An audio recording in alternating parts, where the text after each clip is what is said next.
Forget the dramatic sagas and high-stakes gambles you imagine. What if I told you the true story of Wall Street's birth involved more dusty ledgers and the rhythmic scratch of quill pens than any grand declaration?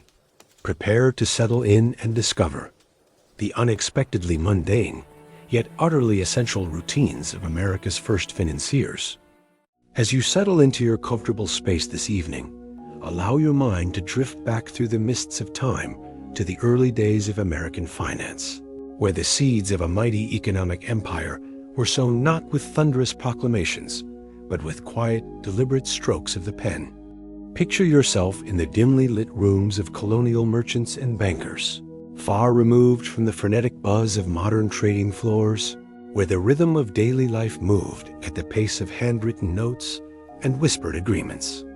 This is the world of Whispers of Wall Street, a soothing exploration of the unsung routines that built the foundations of finance in young America. We will wander through the lives of those early financiers, men like Robert Morris and Alexander Hamilton, whose methodical efforts shaped a nation without the aid of digital screens or instant transactions. Let the gentle flow of history carry you toward relaxation as we uncover the subtle intricacies of their era, inviting you to imagine the faint echoes of quill on paper, lulling you into a peaceful slumber. In this first segment, we turn our attention to a world before high-frequency trading, a time when financial dealings unfolded with the unhurried grace of a bygone age. Imagine Wall Street not as the towering symbol of global commerce it is today, but as a modest dirt path in lower Manhattan, lined with simple wooden structures and the occasional horse-drawn cart rumbling by. The origins of this iconic street trace back to the mid-17th century, when Dutch settlers erected a wooden palisade to protect their colony of New Amsterdam from potential threats, a barrier that would lend its name to the financial hub that emerged over a century later. By the late 18th century, after the British had renamed it New York, Wall Street began to hum with the quiet activities of merchants and speculators, their days filled with personal interactions rather than electronic bids. The air carried the subtle scent of salt water from the nearby harbor, mingling with the earthy aroma of leather-bound books and fresh ink, creating an atmosphere of contemplative industry that feels worlds away from our own hurried existence. Step deeper into this scene and envision the rhythmic scratch of quill pens on parchment, a sound as steady and comforting as a distant rainfall, guiding the hands of early financiers through their meticulous tasks. These quills, fashioned from goose feathers and sharpened with small knives, were the primary tools for recording transactions, dipped repeatedly into inkwells made of glass or pewter that sat on cluttered desks. The ink itself, often a homemade mixture of iron gall and water, dried slowly on the page, requiring the use of fine sand from shakers to blot excess and prevent smudges, a patient ritual that underscored the deliberate nature of their work. Financiers, like Alexander Hamilton, who rose early each morning around 5 o'clock to begin his labors, would spend hours in such pursuits, his routine a blend of reading financial reports and drafting letters by candlelight before the sun fully rose. This methodical process fostered a sense of order in an otherwise unpredictable world, where each stroke of the pen represented not just a number, but the trust between individuals in a fledgling economy. Imagine yourself seated at one of these desks, the soft glow of a lantern casting long shadows as the repetitive motion of writing invites a tranquil focus that eases the mind toward rest. The faint scent of ink permeated these workspaces, a subtle metallic tang that lingered on fingers and clothing, reminding those involved of the tangible effort behind every financial decision. In the 18th century, ink was crafted from natural ingredients like oak galls and ferrous sulfate, boiled down to create a durable medium that resisted fading over time, essential for ledgers that might be consulted years later. These ledgers, bound in sturdy calfskin and filled with columns of debits and credits, served as the backbone of early American banking, where entries were made by hand in a double-entry system borrowed from European practices. Robert Morris, known as the financier of the Revolution, relied on such tools during his days in Philadelphia, where he managed vast sums through careful notation, often working from dawn until late evening to balance accounts for the Continental Congress. The process was unhurried, allowing for reflection between each line, a pace that contrasted sharply with today's instantaneous digital updates and offered a space for thoughtful consideration. As you picture this, let the imagery of ink slowly spreading across the page evoke a sense of calm continuity where the rhythm of their lives mirrored the steady flow of a quiet stream. Delve further into the meticulous process of ledger entries, where accuracy was paramount in an era without calculators or computers, demanding unwavering attention to detail from those who wielded the pen. Each entry began with dating the transaction, followed by descriptions of goods or services exchanged, often involving bills of exchange that functioned as early checks, drawable on distant banks or merchants. These bills, handwritten on fine paper and sealed with wax, facilitated trade across colonies and even oceans, their creation involving multiple copies to guard against loss during travel by ship or horseback. Hamilton, in his role as the first Secretary of the Treasury, emphasized the importance of such precision in his reports, rising early to review ledgers that tracked national debts and revenues. His days structured around this foundational work. Errors were corrected not with erasers, but by careful crossouts and notations, preserving the integrity of the record and teaching a lesson in patience that feels soothing in retrospect. Imagine the satisfaction of a balanced page at day's end, the columns aligning perfectly, as this ritual of documentation provided a comforting structure to the uncertainties of colonial finance. The tools of the trade extended beyond quills and ink to include sand shakers, small containers filled with pounce-powdered substance derived from cuttlefish, bone or fine, sand sprinkled over wet writing to hasten drying and prevent blots. This simple device, often crafted from turned wood or metal, was shaken gently over the page, the grains cascading like a soft whisper, then brushed away to reveal crisp, legible script. In the bustling yet intimate offices of early financiers, such practices were commonplace, with Morris employing clerks to assist in these tasks during his management of wartime supplies, ensuring every loan or payment was duly noted. The faint residue of sand sometimes clung to the edges of documents, a tactile reminder of the human element in finance, where no transaction was anonymous but tied to personal reputations. This attention to the physical act of recording fostered a deeper connection to one's work, a meditative quality that allowed minds to wander gently amid the figures. As we reflect on this, let the image of sand settling on ink draw you into a state of serene contemplation, where the past's quiet diligence offers a balm for the present. Wall Street in those formative years was a far cry from the electronic cacophony we know, instead alive with the subtle sounds of conversation and the occasional rustle of papers being shuffled on oak desks. Merchants gathered under the shade of a buttonwood tree in 1792 to formalize trading rules, their agreements sealed with handshakes rather than algorithms, marking the humble beginnings of organized stock exchange. The scent of ink mingled with that of tobacco from nearby warehouses and the fresh bread from street vendors, creating a sensory tapestry that grounded these men in their daily endeavors. Hamilton, ever the visionary, advocated for a national bank in his writings, his mornings devoted to composing essays that laid out financial policies with the same care as ledger entries. This personal touch extended to negotiations, where trust was built over shared meals or letters exchanged by postriders, a network that spanned from Boston to Charleston. Envision yourself strolling along that early street, the ground soft underfoot from recent rain, as the unassuming routines of these pioneers unfold like a gentle narrative, inviting your thoughts to soften and drift. The process of preparing quills itself was a ritual of preparation, involving soaking the feathers in hot sand to harden them, then slicing the tips at an angle for optimal flow, a task often done at the start of each day.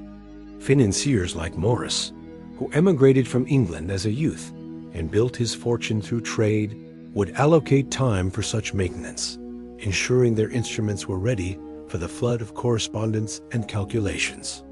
Inkwells, sometimes ornately decorated with brass fittings, were refilled from larger bottles, the liquid poured carefully to avoid spills that could mar important documents.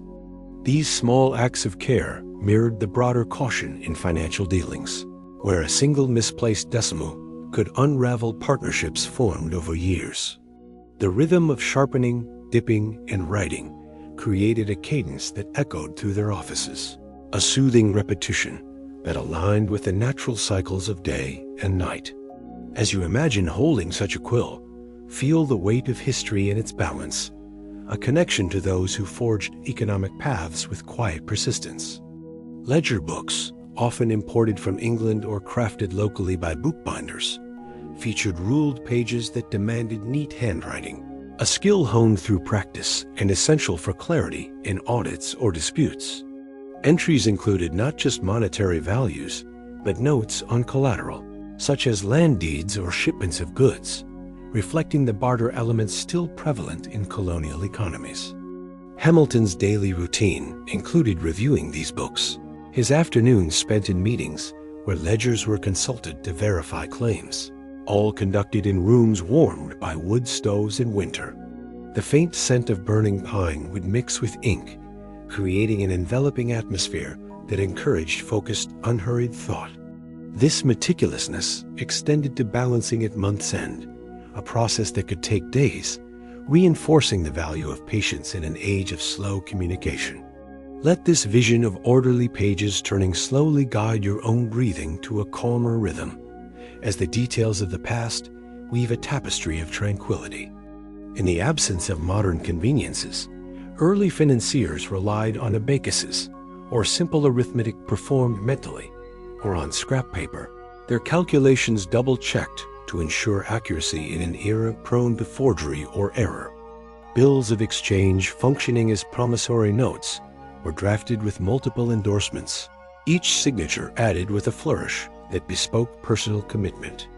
Morris, during the Revolution, issued his own notes backed by his reputation, a testament to the trust placed in individual character over institutional guarantees. The ink's drying time allowed for brief pauses, moments to gaze out windows at passing ships, or reflect on market trends gleaned from newspapers. This interplay of action and rest imbued their work with a balanced flow, much like the tides influencing trade routes. As we linger on these practices, allow the subtle repetition of dip, write, blot to echo in your mind, fostering a sense of peaceful immersion in history's gentle currents. The environment of these early financial hubs was modest, with desks cluttered yet organized, holding stacks of correspondence tied with ribbons and sealed letters awaiting dispatch. The scratch of the quill was often accompanied by the soft murmur of clerks discussing figures, their voices low to maintain confidentiality in shared spaces. Hamilton, known for his marathon work sessions, would persist through evenings, his quill moving steadily as he outlined plans for a stable currency. The scent of fresh paper, sourced from local mills, added a clean, inviting note to the air, countering the occasional mustiness of older volumes. These sensory elements combined to create a workspace that was both productive and contemplative, where ideas fermented slowly like fine wine. Imagine yourself enveloped in this setting, the world outside fading as the narrative of finance unfolds at a leisurely pace, easing you toward deeper relaxation. As the day progressed, the light shifting from morning sun to afternoon haze, financiers would pause for simple meals, perhaps bread and cheese, eaten at their desks to minimize disruption to their flow. The quill's rhythm resumed thereafter, documenting trades in commodities like tobacco or wheat, essential to the colonial economy's backbone. Morris's ledgers from his merchant days reveal meticulous tracking of shipments, each entry a thread in the fabric of emerging American independence. The use of sand to dry ink not only practical but symbolic, covering fresh words like a protective veil until ready for the world. This careful unveiling mirrored the gradual reveal of financial strategies, built layer by layer. Let this imagery of patient crafting draw your awareness inward, where the echoes of history provide a soothing backdrop for rest. The transition from quill to paper was a tactile experience, the feather's flexibility allowing for varied line thicknesses that added character to each document. Inkwells were designed with lids to prevent evaporation, a small innovation that spoke to the era's resourcefulness in a land of limited supplies. Hamilton's correspondence, voluminous and detailed, required constant replenishment of these tools, his routine including orders for new quills from suppliers. The faint grit of sand under fingertips after blotting served as a reminder of completion, a satisfying end to each paragraph or sum. These routines, repeated daily, created a comforting predictability in an otherwise volatile time of revolution and uncertainty. As you contemplate this, feel the weight of your own day lifting, replaced by the gentle whisper of historical diligence. Evenings brought a winding down, with ledgers closed and quills cleaned, the day's work secured in locked cabinets to protect against theft or fire. The scent of ink fading as candles were snuffed, leaving a hush over the office that invited reflection on accomplishments. Morris, after long hours financing the war effort, would retire with a sense of duty fulfilled, his entries ensuring troops were paid and supplied. This closure to the day paralleled the natural sunset, a signal for rest in a world attuned to natural rhythms. The meticulous process, from start to finish, embodied a philosophy of steady progress over haste.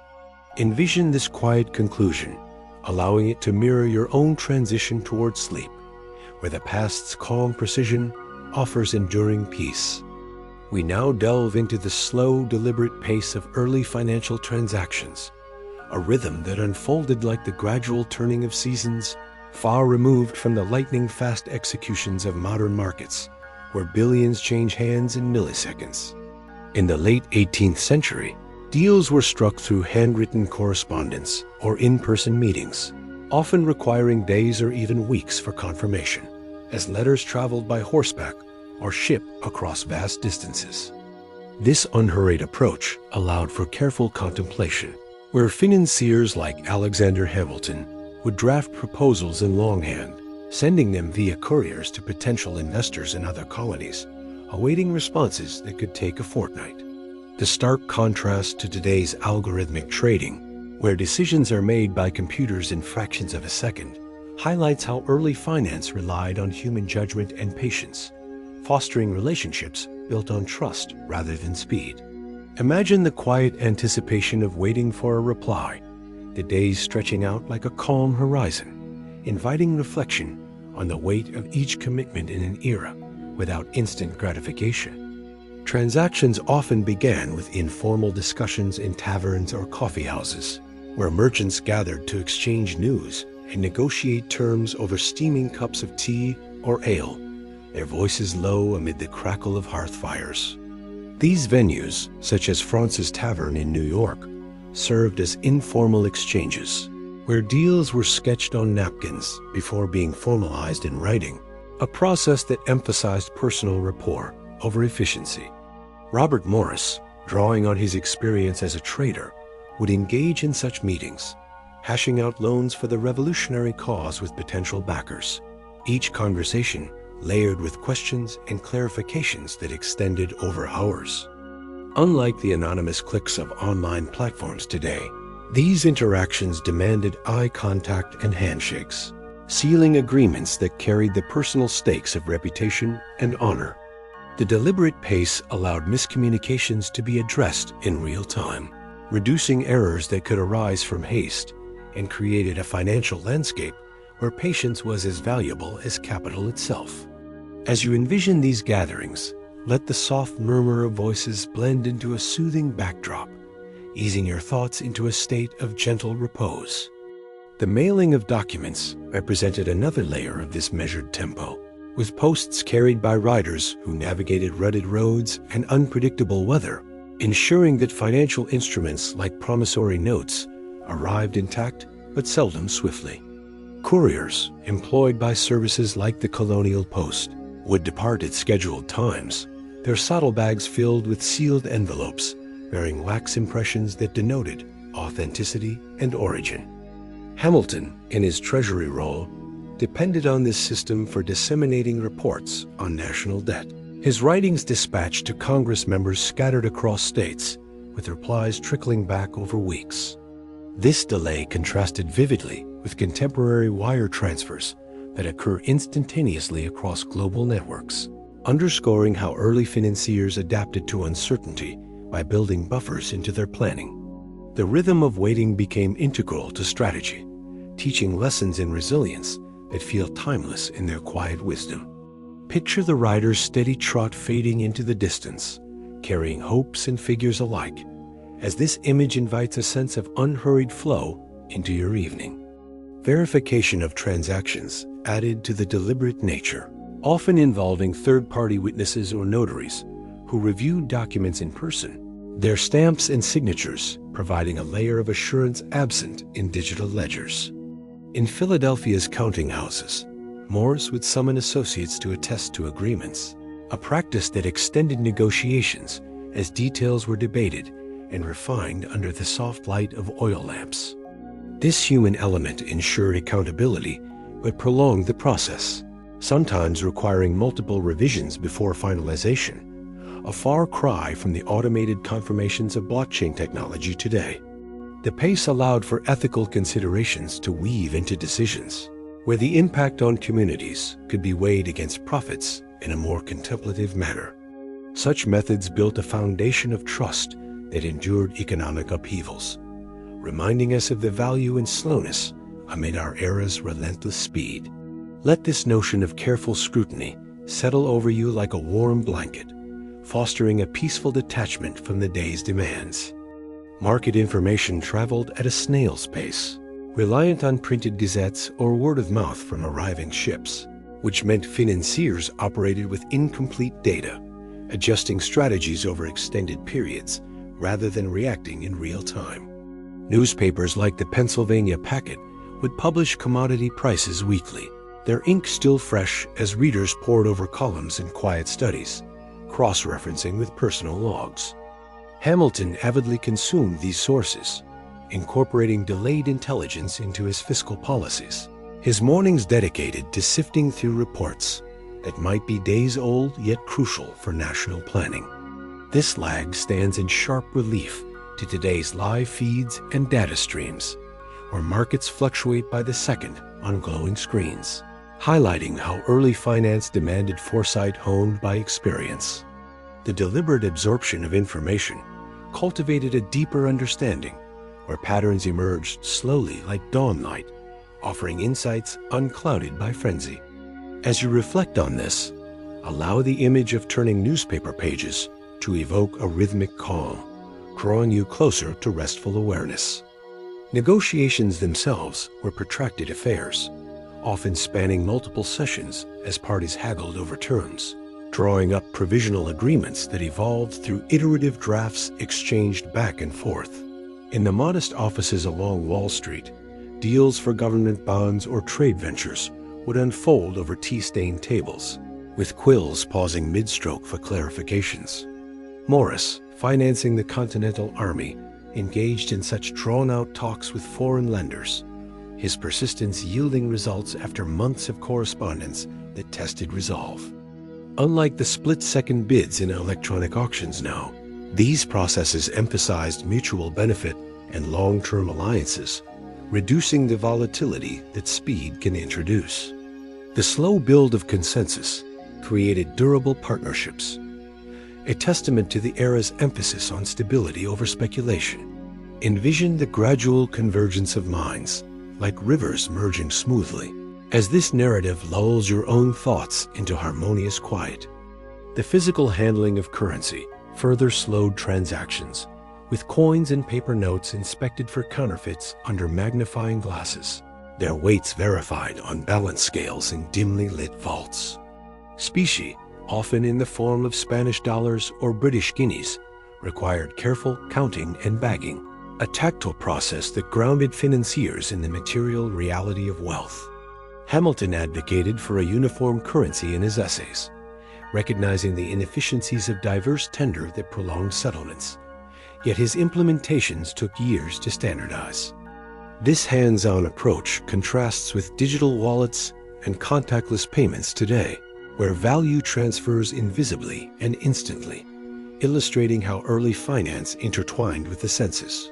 The deliberate verification built confidence in an unstable post-war economy, where each coin's clink echoed reliability. Let the sound of metal on metal fade into a soothing whisper, aligning with the steady beat of your breath. Documentation of completed deals involved archiving copies in bound volumes, a final step that sealed the transaction's deliberate journey, often reviewed quarterly for discrepancies. Clerks, under the guidance of figures like Morris, would transcribe details into master ledgers, their entries cross-referenced with receipts to ensure fidelity. This archival pace allowed for historical continuity, where past transactions informed future ones without the aid of searchable databases. In opposition to modern cloud storage with immediate access, this method demanded physical retrieval, adding layers of thoughtfulness to financial reviews. The rhythm of filing and storing created a sense of closure, much like the end of a day's labor. As you imagine shelves lined with these tomes, feel the weight of history providing a stable anchor for your drifting mind. International dealings amplified the slowness, with transatlantic voyages carrying financial instruments that could take months to reach European bankers, subject to storms and piracy. Letters of credit, drafted meticulously, accompanied cargo on ships like those in Morris's fleet, their arrival heralded by dockside announcements that spurred further negotiations. Hamilton's correspondence with Dutch investors during the founding era exemplified this, his proposals sailing across oceans, responses returning with the trade winds. This oceanic tempo starkly differs from global wire services now, where funds circle the earth in seconds, emphasizing how geography once dictated financial cadence. The anticipation of safe arrival fostered strategic patience, a virtue that underpinned early American resilience. Picture the sails billowing on distant horizons, their slow progress mirroring a tranquil path to slumber. Domestic trades, though shorter in distance, still required overland transport of documents via stagecoaches or riders, their schedules aligning with postal routes that operated bi-weekly in rural areas. Financiers adapted by planning ahead, stockpiling drafts and notes in anticipation of needs, a foresight that Hamilton employed in establishing the Bank of North America. This preparatory slowness built buffers against disruptions. Unlike the just-in-time adjustments of algorithmic markets today, the deliberate logistics ensured that finance remained tied to the land's rhythms, from harvest cycles to seasonal travels. Such integration with nature's pace offered a grounded perspective, soothing in its predictability. Let this vision of winding roads and patient couriers guide your imagination towards serene vistas. The role of intermediaries, such as brokers who facilitated connections, added thoughtful pauses as they vetted parties and terms, their commissions earned through careful matchmaking. In early Wall Street gatherings, these figures whispered introductions, allowing time for backgrounds to be checked via letters of reference. Morris relied on such networks during the Revolution, his agents negotiating on his behalf with deliberate discretion to avoid leaks. This human brokerage contrasts with automated matching engines now, where anonymity speeds processes, but can erode personal accountability. The measured involvement strengthened communal ties in finance, fostering a collaborative spirit. As we consider this, allow the subtle interplay of roles to weave a comforting narrative thread. Finally, the settlement of accounts at transactions' end often involved in-person reconciliations, where ledgers were compared side by side in shared offices, discrepancies resolved through dialogue. Hamilton's treasury audits exemplified this, with officials traveling to convene and balance books over days, ensuring national fiscal health. This conclusive deliberation provided thoroughness absent in instant clearances today, highlighting the era's commitment to accuracy over expediency. The process reinforced relationships, turning finance into a social endeavor. Such closures offered a satisfying end to the deliberate dance of dealings. We now turn to the realm of handwritten bills of exchange, those elegant yet practical instruments that served as the lifeblood of early American finance, allowing merchants to conduct business across distances without the immediate transfer of coin. These bills, drafted on fine vellum or rag paper, detailed promises to pay specified sums at future dates, often endorsed by multiple parties to build a chain of credit that spanned colonies and continents. Alexander Hamilton, in his efforts to stabilize the young nation's economy, championed the use of such documents, incorporating them into his vision for a national bank where they facilitated loans and investments with a personal flourish. Unlike today's digital transfers that vanish into the ether, these bills bore the physical marks of their creators' ink signatures, wax seals, and occasional notations, imbuing each with a tangible sense of commitment and history. The process of creating one involved careful wording to avoid ambiguities, a task that demanded quiet concentration in well-lit studies, far from the impersonal algorithms of modern banking. Imagine holding such a bill, its edges slightly worn from handling, as the weight of promised wealth feels both real and reassuring in this nascent world of finance. Face-to-face negotiations formed the cornerstone of these transactions, where financiers met in modest parlors or under the open sky, their discussions unfolding with the natural ebb and flow of conversation rather than through screens or apps. In the shadow of the buttonwood tree on Wall Street, traders like those who signed the 1792 agreement would haggle over terms, their voices carrying the inflections of regional accents and personal anecdotes that built rapport. Robert Morris, leveraging his charisma during the Revolutionary War, often hosted such encounters in his Philadelphia home, where over simple fare like cider and biscuits, he persuaded investors to back continental notes through earnest dialogue. This personal touch contrasted sharply with contemporary automated trades, where human elements are stripped away, leaving only data points. Instead, early finance thrived on eye contact and mutual understanding that reduced deceit and fostered loyalty. The negotiations could extend over several meetings, allowing time for reflection and revisions, a deliberate pace that ensured agreements were robust and considered. As you picture these gatherings, let the warmth of shared purpose envelop you, drawing your mind into a tranquil appreciation of history's interpersonal rhythms. The creation of bills of exchange began with selecting quality paper, often imported from Europe, its surface smooth to accept ink without bleeding, a preparatory step that set the tone for meticulous craftsmanship.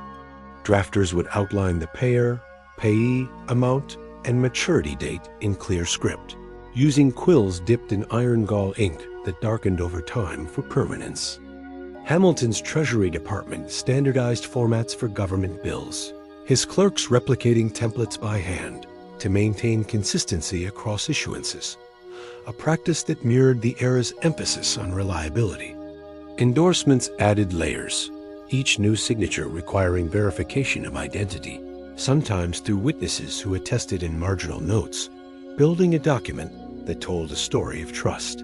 This handmade quality made each bill unique, susceptible to the quirks of handwriting, yet enduring as legal tender in courts.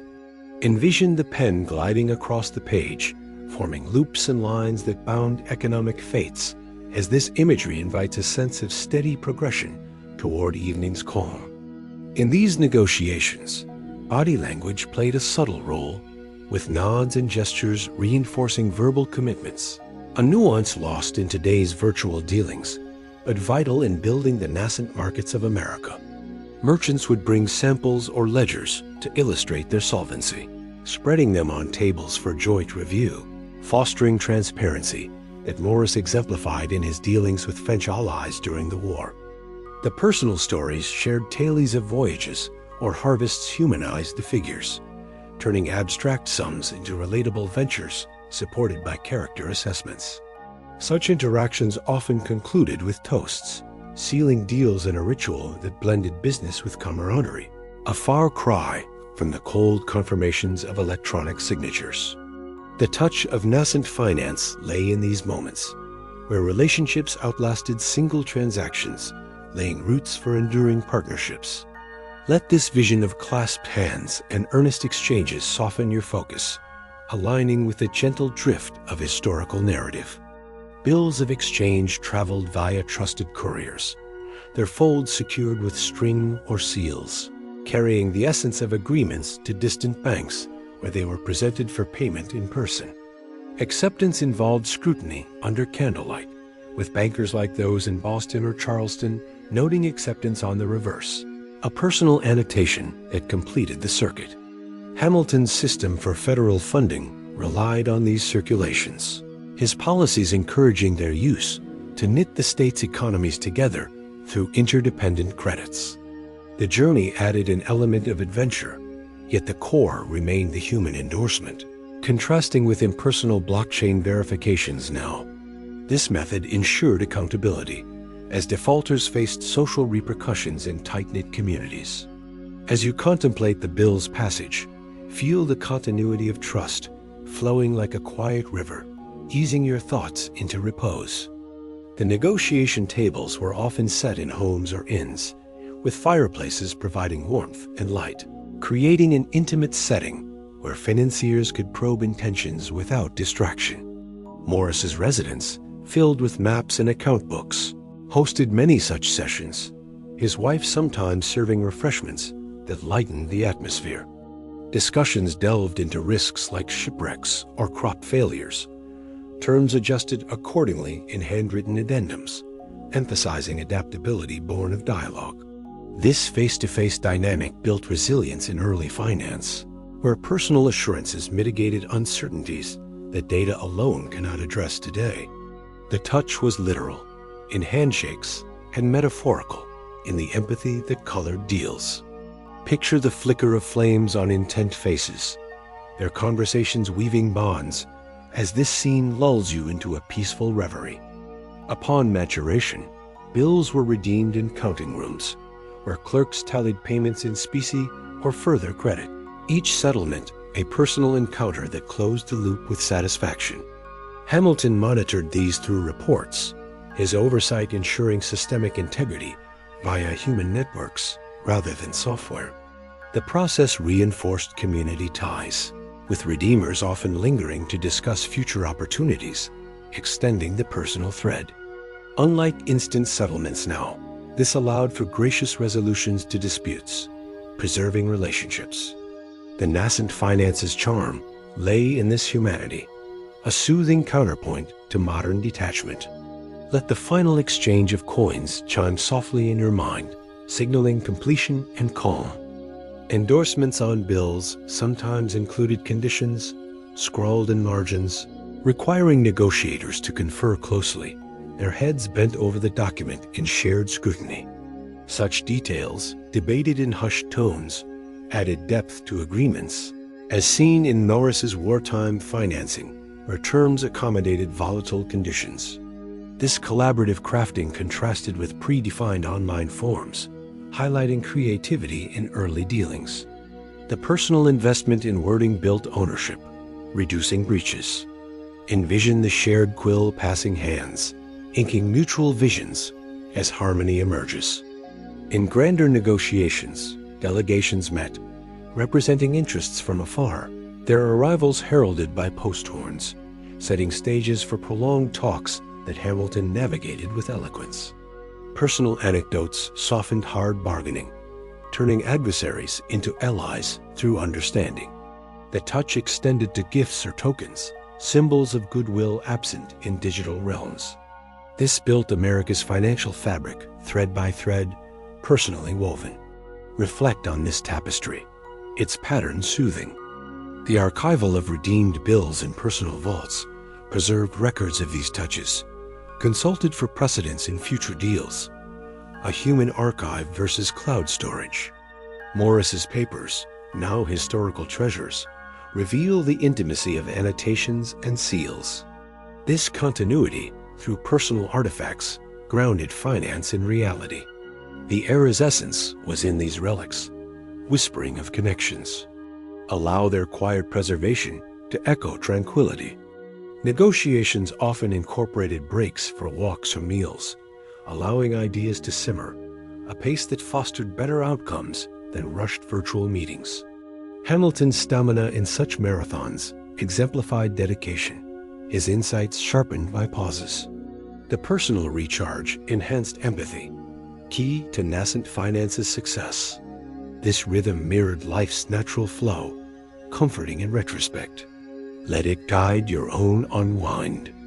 Finally, the legacy of these practices endures in modern contracts echoes, though stripped of the touch, reminding us of finance's human origins. From handwritten promises to face-to-face pacts, early America's economy bloomed through personal engagement. This foundation offers timeless lessons in patience and connection. As segment 1 concludes, carry this serenity forward. As we transition gently from the foundational rhythms of early finance into the personal routines that sustained it, let us step into the daily grind of a founding financier, where the unglamorous workday began long before the first light of dawn pierced the horizon. In the quiet hours of pre-dawn darkness, figures like Alexander Hamilton would rise around 4 or 5 in the morning, their bedrooms lit only by the faint glow of a bedside candle, as they dressed in simple woolen attire suited for a day of sedentary labor. This early awakening was driven by necessity, allowing time for personal ablutions with cold water from a basin and a quick breakfast of porridge or bread, consumed in silence to gather thoughts for the tasks ahead. Robert Morris, similarly disciplined, started his days in Philadelphia with a similar ritual, his mind already turning to the ledgers and letters that awaited in his modest office adjoining his home. The quiet dedication to this routine set a tone of steadfast resolve, where the rhythm of their lives revolved around the unyielding demands of financial stewardship in a young nation. Imagine yourself stirring in that dim light, the cool air brushing your skin, as the promise of a methodical day unfolds like a soft, unfolding scroll. Hours upon hours were devoted to meticulous bookkeeping, a core element of their workday that involved poring over columns of figures in large, leather-bound volumes, each entry made with deliberate care to avoid even the smallest error.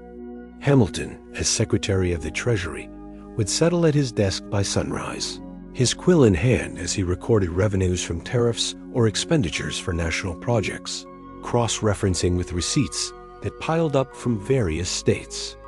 This process demanded unwavering focus, often interrupted only by the occasional sip of tea to ward off fatigue as the sun climbed higher and cast shifting patterns through leaded windows. Morris, during his tenure financing the Revolution, mirrored this dedication, balancing accounts for loans and supplies that kept armies in the field, his calculations extending into the afternoon without the luxury of mechanical aids. The quiet persistence required for such work fostered a meditative state where the scratch of pen on paper became a familiar companion, echoing the constant struggle to impose order on economic chaos. As you envision this scene, let the steady flow of numbers across the page draw your awareness inward, inviting a sense of calm amid the historical diligence. Balancing accounts represented the pinnacle of their daily efforts, a task undertaken at regular intervals to ensure debits matched credits, often revealing discrepancies that required tracing back through days or weeks of entries. In Hamilton's office, this might involve spreading multiple ledgers across a broad table, his eyes scanning for anomalies, while clerks assisted with summations, the room filled with the subtle rustle of turning pages. The process was unhurried, allowing for pauses to consult correspondence or recall verbal agreements, a method that underscored the personal accountability in early finance. Morris excelled in this arena, his reputation built on flawless reconciliations that secured further credit from skeptical lenders. his evenings sometimes extending the workday if balances refused to align. This quiet dedication to accuracy provided a foundation for trust in an era of fragile paper currencies and distant transactions, where a single mismatch could unravel partnerships. Picture the satisfaction of a reconciled ledger, the columns standing in perfect harmony, as this imagery evokes the soothing resolution of a day's quiet labors. The unglamorous nature of these routines lay in their repetition, where waking before dawn became a habitual anchor, grounding financiers in a world of uncertainty with the predictability of personal discipline. Hamilton's journals hint at this pattern, describing mornings begun with prayer or reading before diving into fiscal reports, his body attuned to the early hours despite the toll on health. Such starts allowed for uninterrupted work before the interruptions of visitors or mail deliveries, maximizing productivity in compact urban homes that doubled as offices. Morris, rising in his merchant's residence, would review overnight dispatches from ports, his early vigilance ensuring he stayed ahead of market shifts in commodities like flour or tobacco. The rhythm of their lives, marked by this pride-on commitment, mirrored the steady pulse of a nation's emerging economy, offering a comforting consistency amid broader turmoil. Let this vision of quiet awakening settle over you, like the first gentle rays of sun, easing your mind into the flow of historical narrative. Meticulous bookkeeping extended beyond mere recording to include annotations on risks or contingencies, each note a testament to the foresight required in an age without insurance or forecasts. Hamilton would intersperse his entries with marginal comments on debtor reliability, his handwriting neat yet hurried as the day's demands accumulated. This layer of detail transformed ledgers into living documents, consulted repeatedly for strategic decisions, their pages yellowing over time from frequent handling. Morris's accounts from the war years reveal similar depth, with entries tracking not just sums, but the human elements behind them, like soldier rations or ship repairs. The hours spent in this pursuit cultivated a profound respect for precision, where the constant struggle against error became a quiet badge of honor. As you imagine the quill hovering over the page, inscribing thoughts alongside figures, feel the meditative quality of such work guiding you toward relaxation. The act of balancing often involved rudimentary tools like rulers for straight lines or weights for holding pages flat, simple aids that belied the complexity of national-scale finances. In Hamilton's treasury, assistants might employ abacuses for quick tallies, but the final verification rested on manual arithmetic, performed with pencil sketches on scrap paper. This methodical closure to segments of work provided moments of reflection, where discrepancies prompted reviews of past actions, reinforcing lessons in caution. Morris, known for his ironclad balances, would sometimes enlist family members for double checks, blending personal life with professional duty in seamless ways. The dedication shone through in these rituals, where accuracy was not just practical but philosophical, underpinning the trust of a fledgling republic. Envision the ledger closing with a soft thud, balance is achieved, as this sense of completion invites a peaceful exhale. Waking rituals varied slightly by season, with winter dawns delayed by darkness, prompting the use of more candles to illuminate the path from bed to desk.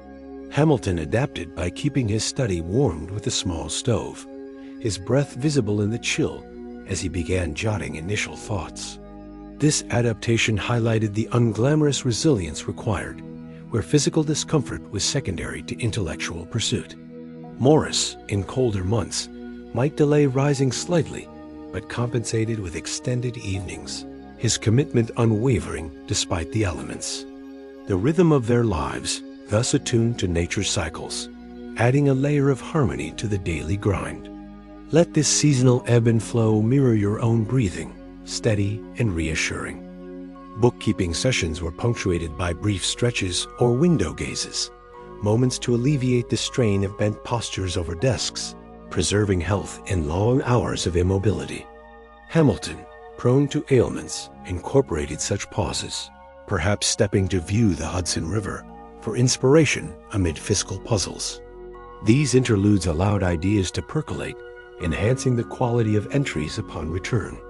Morris similarly broke for pipe smokes, his mind wandering to broader strategies while the quill rested. The quiet dedication persisted through these respites, turning potential fatigue into renewed focus. As you picture these gentle breaks, allow them to infuse your imagination with tranquil intervals. Balancing extended to mental equilibrium, where financiers like Hamilton journaled personal reflections alongside financial ones, blending the professional with the introspective. This holistic approach mitigated the isolation of desk-bound days, providing outlets for the constant struggle with national debts.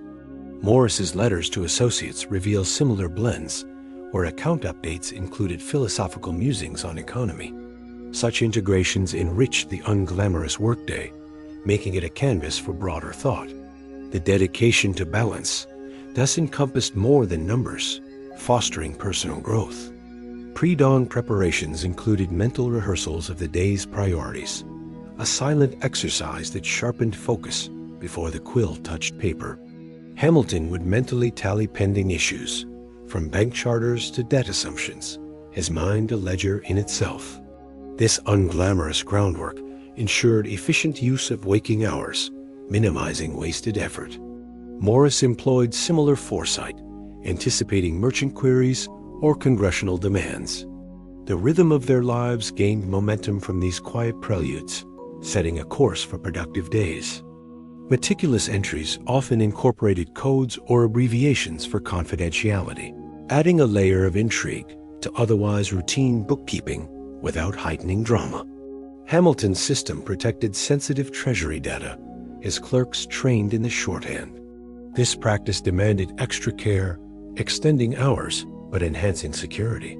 Morris used similar methods for wartime finances, safeguarding against spies. The quiet dedication to such details built impenetrable records, essential in turbulent times. Final balances sometimes revealed surpluses or shortfalls, prompting immediate adjustments that could alter the next day's agenda, a fluid aspect of the grind. Hamilton relished these revelations, using them to advocate policies in reports. The process underscored the interconnectedness of daily tasks with national fate.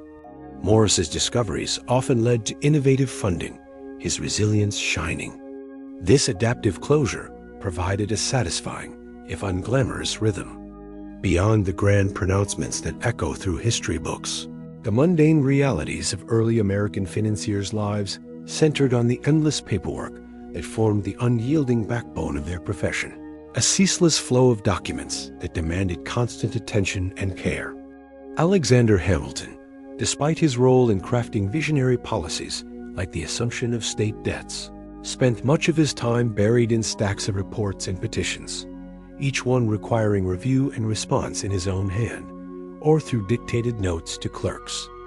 This paperwork included everything from tax assessments to bond issuances, forms filled out in triplicate to guard against loss, their contents scrutinized for legal precision in an eerie without standardized templates.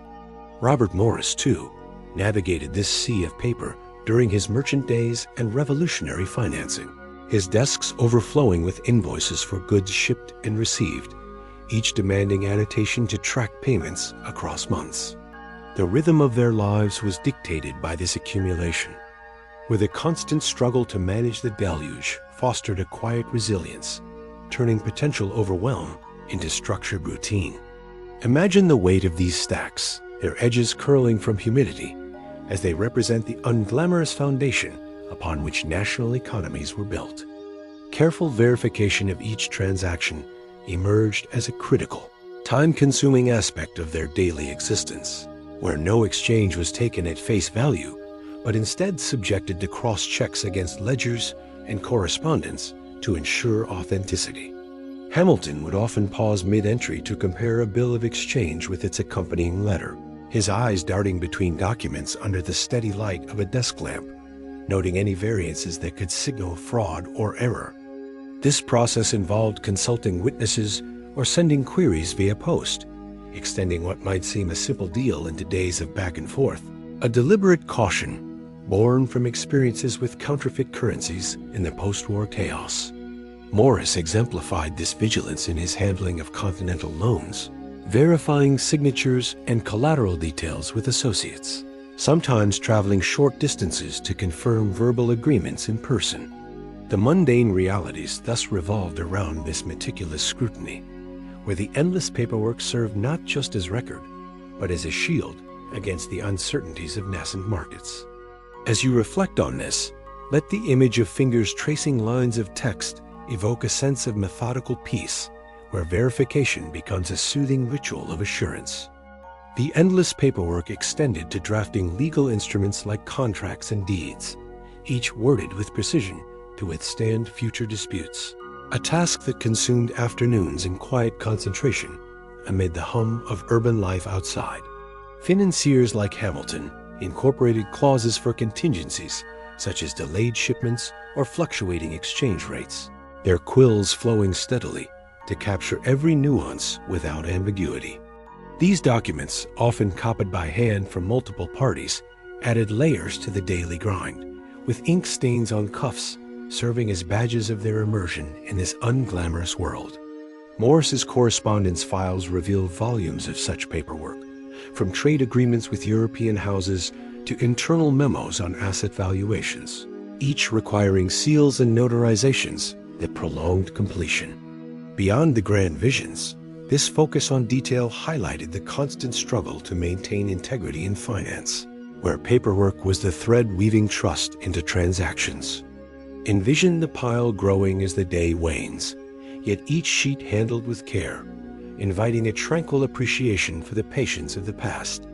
Verification often involved rudimentary audits, where transactions were tallied against inventories or bank statements, a process that Hamilton conducted quarterly to align treasury books with reality, uncovering minor discrepancies that demanded resolution. Clerks under his supervision would assist, reading aloud figures while he noted adjustments, the room filled with the soft murmur of numbers that underscored the mundane precision required.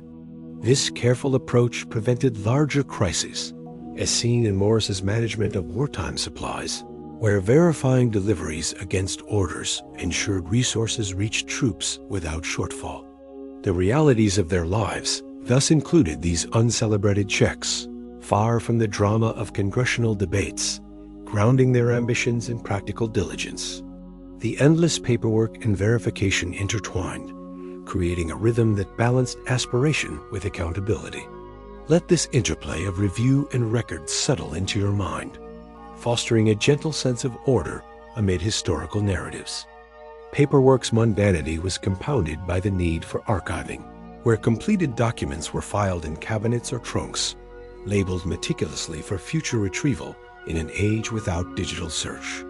Hamilton's office featured rows of such storage, his system of categorization by date and topic allowing quick access during policy formulations, yet requiring ongoing maintenance to prevent disarray.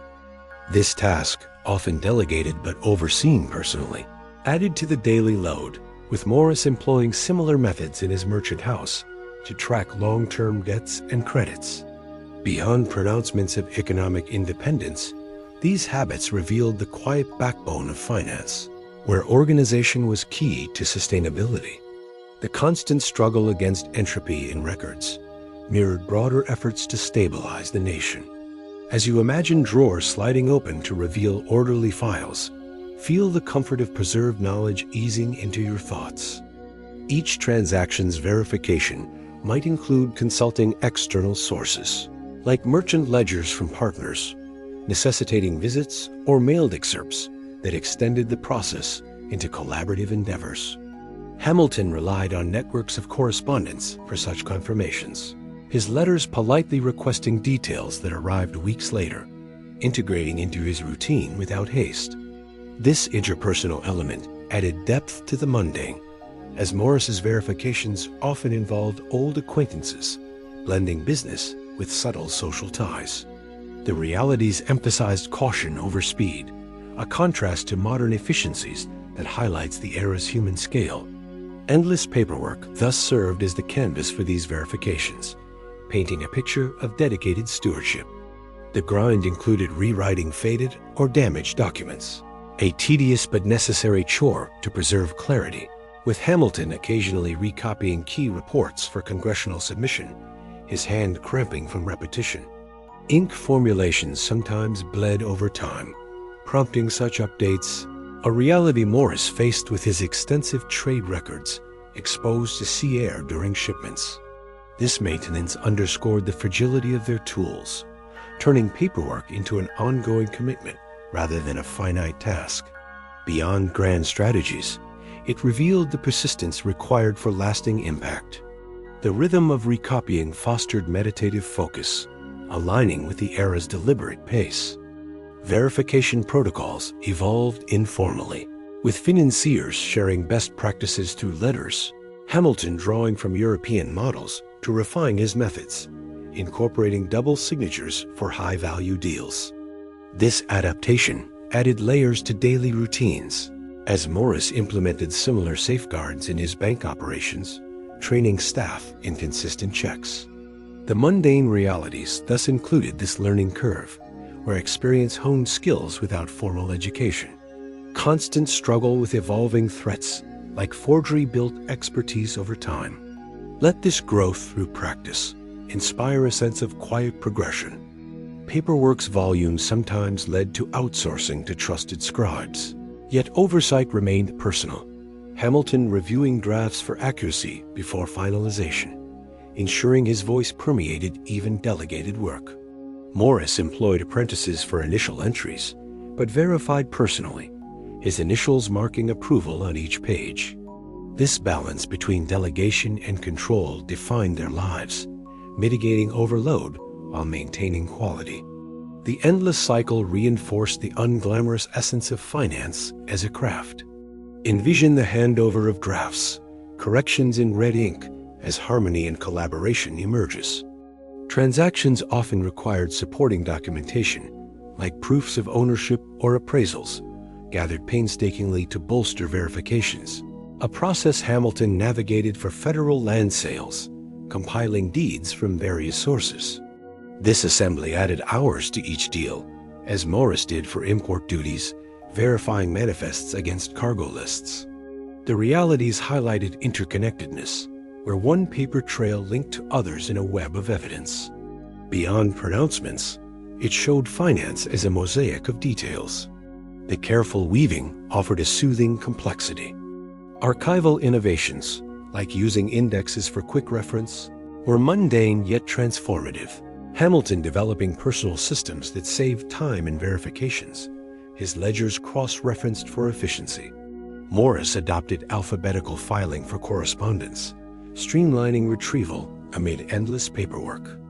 These small efficiencies punctuated the grind, providing moments of ingenuity in routine. The constant struggle yielded practical wisdom, enduring in financial practices. Reflect on these tweaks, their subtle impact calming. Finally, the day's end brought a review of pending paperwork. Prioritizing for the morrow, Hamilton listing tasks in a notebook before retiring, ensuring continuity in verification efforts. This closure ritual grounded the mundane as Morris scanned unfinished transactions by candlelight, his mind settling accounts mentally. Beyond the grand, it revealed lives of quiet closure, preparing for renewal. The rhythm sustained their dedication, inviting rest. As we delve deeper into the unassuming artifacts that populated the desks of early American financiers, let us discover the forgotten tools of their trade, beginning with the humble inkwell, a small vessel that held the very medium of their economic expressions, often crafted from glass, pewter, or porcelain to suit the modest elegance of colonial offices. These inkwells, typically squat and stoppered to prevent spills, were refilled daily from larger bottles of iron gall ink, a mixture that darkened upon exposure to air and bonded permanently with paper fibers for enduring records. Alexander Hamilton kept several on his desk in the Treasury Department, dipping his quill repeatedly as he composed reports on national credit. The faint clink of the stopper, a subtle punctuation to his thoughts. Robert Morris, in his Philadelphia counting house, favored inkwells with brass lids, their weight providing a satisfying anchor amid the flux of revolutionary finances. The rhythm of their lives intertwined with these tools, with a simple act of uncorking and dipping, fostered a contemplative routine, reminding us of the constant struggle to capture fleeting ideas in lasting form. Imagine the cool touch of the inkwell in your palm, its contents swirling gently, as this evokes the quiet persistence that defined their daily endeavors. Sand shakers, those unpretentious companions to the inkwell, were essential for blotting excess ink and hastening the drying process. Often made from turned wood or tin with perforated tops that dispensed fine pounce, a powder of sand, pumice, or cuttlefish bone to absorb moisture without smudging the script. Financiers like Hamilton would sprinkle the shaker over fresh entries in his ledgers, waiting a moment before brushing away the grains to reveal crisp, legible lines, a ritual that prevented the bleeding of words in humid summer air.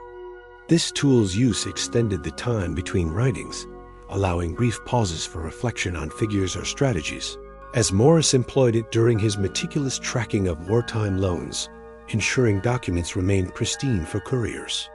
The surprisingly fragile paper of the era, sourced from rag pulp in local mills, demanded such care, its thin sheets prone to tearing or fading if not handled gently, underscoring the vulnerability beneath their sturdy financial facades. Forgotten now in our digital age, these shakers represented a bridge between creation and preservation, their soft cascade a soothing sound in the quiet offices. As you picture the powder settling like fresh snow on ink, let this imagery draw you into a state of serene historical immersion. The paper itself, often handmade and uneven in texture, recorded the financial history of a budding nation with a delicacy that belied its importance. Imported from England or produced domestically in places like Pennsylvania's mills, where cotton and linen rags were pulped into sheets that varied in quality and size. Hamilton's correspondence on economic policy was committed to this medium, his words pressed into the fibers with controlled pressure to avoid punctures, the paper's slight absorbency requiring adjustments in quill angle for optimal flow. Morris relied on larger folio sheets for his account books, binding them into volumes that withstood frequent consultations. Yet the material's susceptibility to moisture or insects necessitated storage in dry, locked cabinets away from windows. These tools, inkwell, shaker, and paper, formed a triad of forgotten essentials, each contributing to the meticulous craft of finance without fanfare, their interplay a testament to the era's ingenuity in the face of limitation. The constant struggle with paper's fragility taught patience, as errors meant starting anew on scarce resources, fostering a mindful approach to documentation. Envision unfolding a sheet of this antique paper, its faint watermark catching the light, as the tactile memory invites a gentle relaxation into the past. Inkwells varied in design, some with integrated pen rests or multiple compartments for different ink colors, allowing financiers like Hamilton to denote debits in red and credits in black, a visual system that aided quick reviews during long sessions.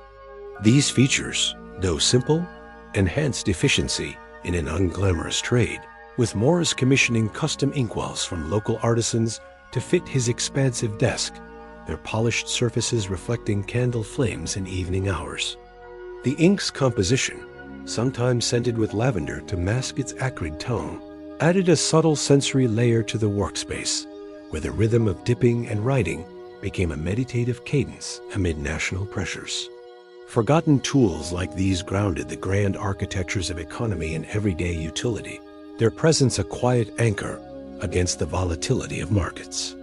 The surprisingly fragile paper complemented this, its rag content providing strength yet demanding respect, as overuse could lead to feathering that obscured figures. Let the dip of the quill into the well resonate softly in your mind, aligning with the steady breath of historical continuity. Sand shakers often featured decorative etchings, though practicality reigned, with holes sized to dispense just enough pounce to cover a line without waste, an economy mirrored in the financier's own fiscal philosophies. Hamilton would tap the shaker lightly after application, recycling excess into a tray for reuse, his thrift extending to even these minor implements in building a frugal treasury. Morris, drawing from his merchant background, preferred shakers with screw tops for secure travel, carrying them on journeys to negotiate loans, where blotting on the move preserved urgent missives. The paper's fragility was mitigated by such tools, as the pounce not only dried, but also smoothed the surface for better legibility, essential for documents that crossed oceans. These elements wove into the constant struggle of record-keeping, where reliability hinged on humble aids now lost to time. As you imagine the shaker's gentle shake, feel the powder's whisper contributing to a tranquil narrative flow. The procurement of these tools involved networks of suppliers, with inkwells sourced from glassblowers in New York or imported from Britain. Their arrival by ship, a weighted event that Hamilton noted in his journals as vital for uninterrupted work. Quality varied, prompting careful selection to avoid leaks that could ruin precious paper, a concern Morris addressed by bulk purchases for his staff, ensuring uniformity in their trade's arsenal. The inkwell's role extended beyond holding liquid to symbolizing preparedness, always filled at day's start as part of the quiet dedication to craft. Forgotten in modern retellings, these vessels captured the essence of nascent finance's tactile nature, where touch informed trust. The rhythm of their lives pulsed with these refills, a recurring act that offered comfort in routine. Paper's production was labor-intensive, with mills employing water wheels to beat rags into pulp, resulting in sheets that Hamilton favored for their durability in official reports, often watermarked with maker's seals for authenticity. Morris invested in local mills to secure supply, his foresight ensuring fragile yet essential materials during embargoes, blending business acumen with practical needs. The surprisingly thin texture allowed for compact storage, yet required interleaving with blanks to prevent ink transfer in bound books. Tools like sand shakers protected this vulnerability, their combined use a symphony of prevention in daily operations. The constant struggle with environmental factors, like humidity, built adaptive skills, now forgotten but foundational. Inkwells sometimes included quill holders, streamlining the workflow for men like Hamilton, who switched between writing and reading seamlessly, his desk a organized haven amid policy storms. Morris's inkwells, engraved with initials, added a personal touch to otherwise utilitarian items, reflecting pride in their trade despite its unglamorous facets. The scent of fresh ink from these wells mingled with wood smoke, creating an atmospheric cocoon for concentration. These forgotten tools underscored the human scale of history, where small innovations supported grand endeavors. Let their quiet utility envelop your thoughts in calm. Sand shakers evolved from earlier blotters, with colonial versions incorporating local materials like beach sand, which Hamilton's clerks sifted for fineness to avoid scratching paper. Morris experimented with pumice for faster absorption, his adaptations shared among peers to improve collective practices.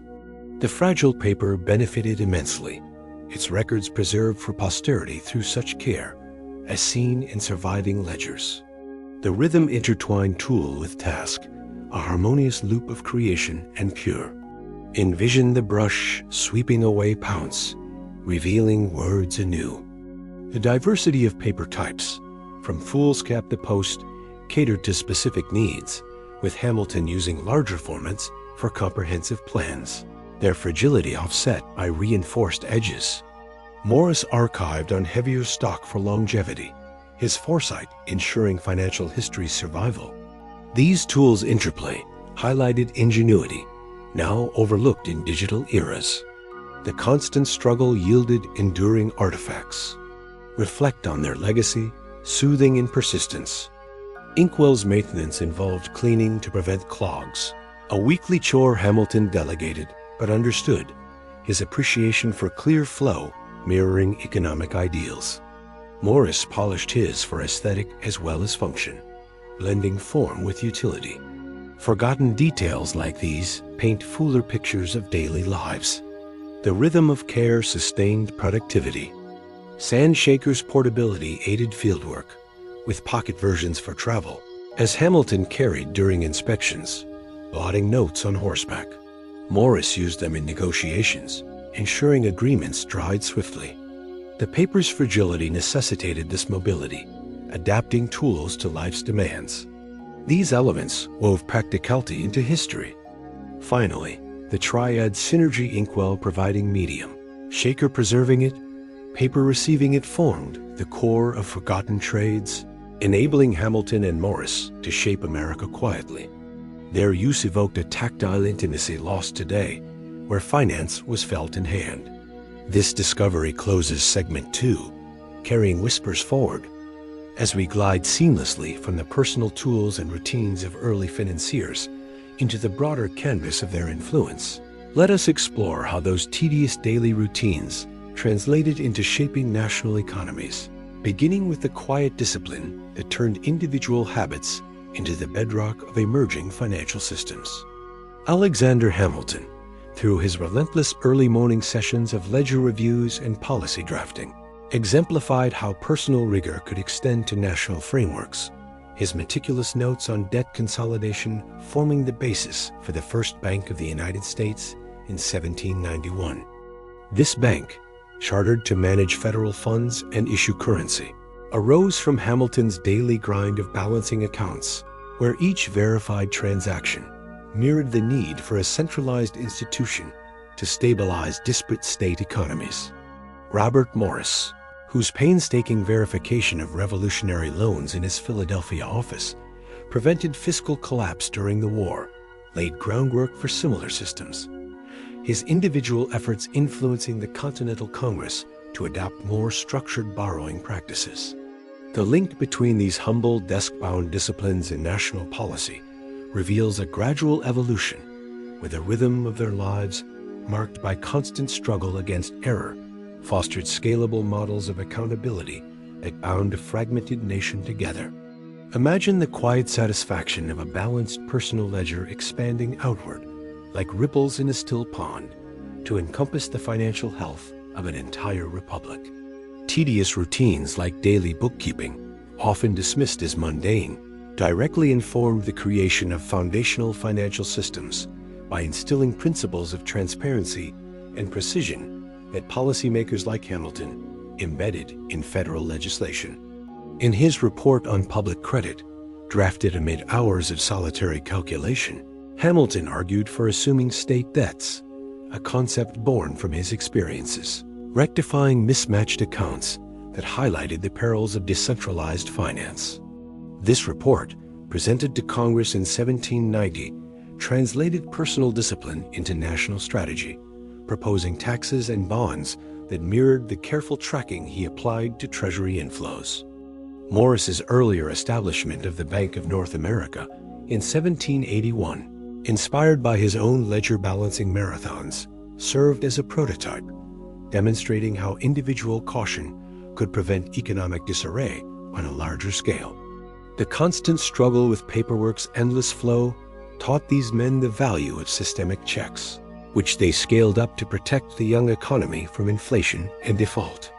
As you reflect on this progression, let the image of a single quill stroke multiplying into legislative lines evoke a sense of harmonious expansion, where personal habits quietly forged national resilience.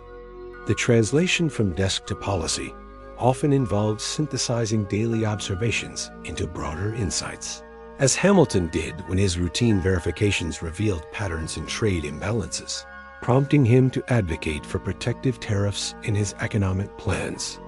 These tariffs, implemented through the Tariff Act of 1789, drew directly from his tedious tracking of imports and exports, where individual entries exposed vulnerabilities that a national system could address uniformly.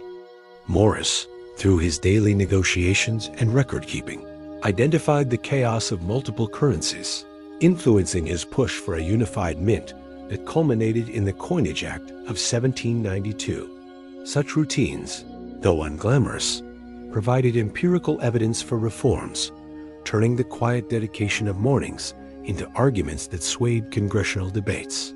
The foundational systems that emerged, banks, tariffs, and mints embodied this link, where discipline prevented the pitfalls of ad hoc finance in favor of structured growth. Envision the ledger's columns aligning not just for one man but for a nation, their order offering a soothing blueprint for stability amid uncertainty. Individual discipline manifested in the habit of long-term planning, where financiers like Hamilton used daily routines to project future scenarios, such as debt repayment schedules that shaped the Funding Act of 1790. His mornings spent forecasting based on verified transactions allowed him to propose sinking funds, mechanisms to retire debt gradually, directly translating tedious calculations into sustainable national policy. Morris's routine audits during the Confederation period revealed systemic weaknesses, leading him to recommend constitutional provisions for federal taxation that influenced the framers at the 1787 convention. This bridge from personal to public highlighted how consistent effort could anticipate crisis, embedding foresight into the economy's foundations. The rhythm of their lives, with its repetitive verifications, thus became the pulse of a resilient system, quietly averting the constant struggle of economic volatility. Let this foresight unfold in your mind like a slow dawn, illuminating the path from humble desks to enduring structures. The shaping of national economies through these routines also involved collaboration, as Hamilton's daily correspondences with allies like Morris built networks that amplified individual discipline into collective action. Their exchanged letters, drafted in the quiet hours, shared insights from personal ledgers that informed joint proposals for a national bank, uniting disparate routines into a cohesive vision. This synergy translated tedious isolation into policy influence, where verified facts from one desk bolstered arguments on another, culminating in the bank's charter that centralized credit. Morris's individual balancing acts provided data that Hamilton used to counter opposition, demonstrating how discipline fostered alliances essential for systemic change. Foundational financial systems thus arose from this interplay, where the constant struggle of solo work found strength in shared purpose. As you contemplate these connections, feel the gentle weave of individual threads into a national tapestry, fostering a sense of unified calm. Daily routines extended to risk assessment, where Hamilton's meticulous entries on loan defaults informed his policies for creditworthiness. Embedded in the excise tax of 1791 to fund debts responsibly. This tax, born from his observations of transactional frailties, scaled personal caution to national revenue strategies, ensuring economies could withstand shocks. Morris's verification practices highlighted the need for collateral standards, influencing early banking regulations that protected depositors on a broader scale. The link was evident in how these habits prevented minor errors from escalating, a principle applied to safeguard the Republic's finances. The rhythm of scrutiny thus translated into policies that balanced growth with prudence, quietly shaping prosperity. Picture the careful notation expanding to encompass federal safeguards, their expanse inviting peaceful reflection. The influence on national economies included educational aspects, as Hamilton's routines inspired reports that taught Congress the value of disciplined finance, leading to the establishment of the U.S. Mint for standardized coinage. His daily coin inspections and records underscored the chaos of varied tenders, prompting policies that unified commerce. Morris's tedious tracking of specie flows similarly advocated for minting reforms, his insights from desk work informing the Mint Act. Individual discipline thus educated leaders, translating routines into foundational knowledge for systems like currency stabilization. The constant struggle with fragmentation yielded unified policies, a soothing evolution from chaos to order. Routines also addressed ethical dimensions, where Hamilton's verification habits ensured transparency, influencing anti-corruption measures in Treasury operations that set national precedents. His daily insistence on witnesses for transactions scaled to policy requirements for audits, embedding integrity into the economy. Morris's balancing acts similarly promoted fair dealings, his practices shaping loan policies that favored equitable terms. This ethical translation from personal to public fortified systems against abuse, where discipline served as a moral compass. Foundational structures gained trustworthiness through this, quietly upholding the nation's financial honor.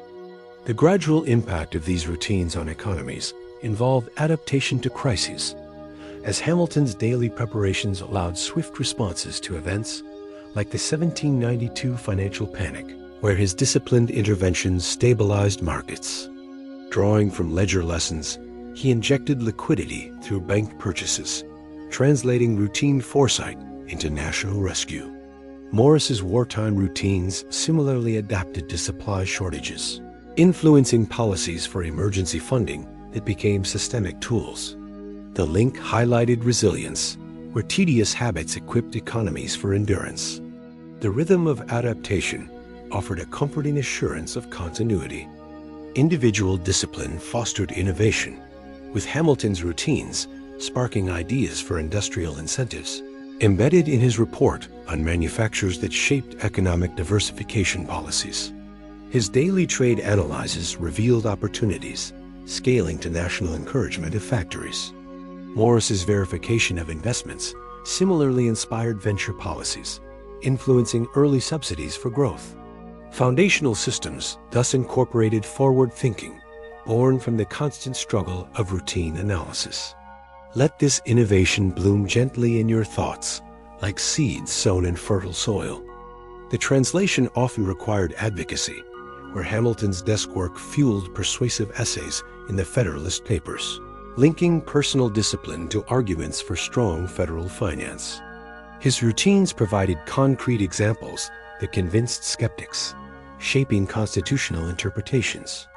Morris's letters from his office similarly advocated for banking, his tedious details swaying influencers.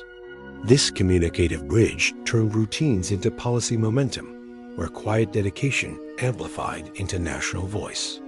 The economies benefited from this persuasion, solidly founded.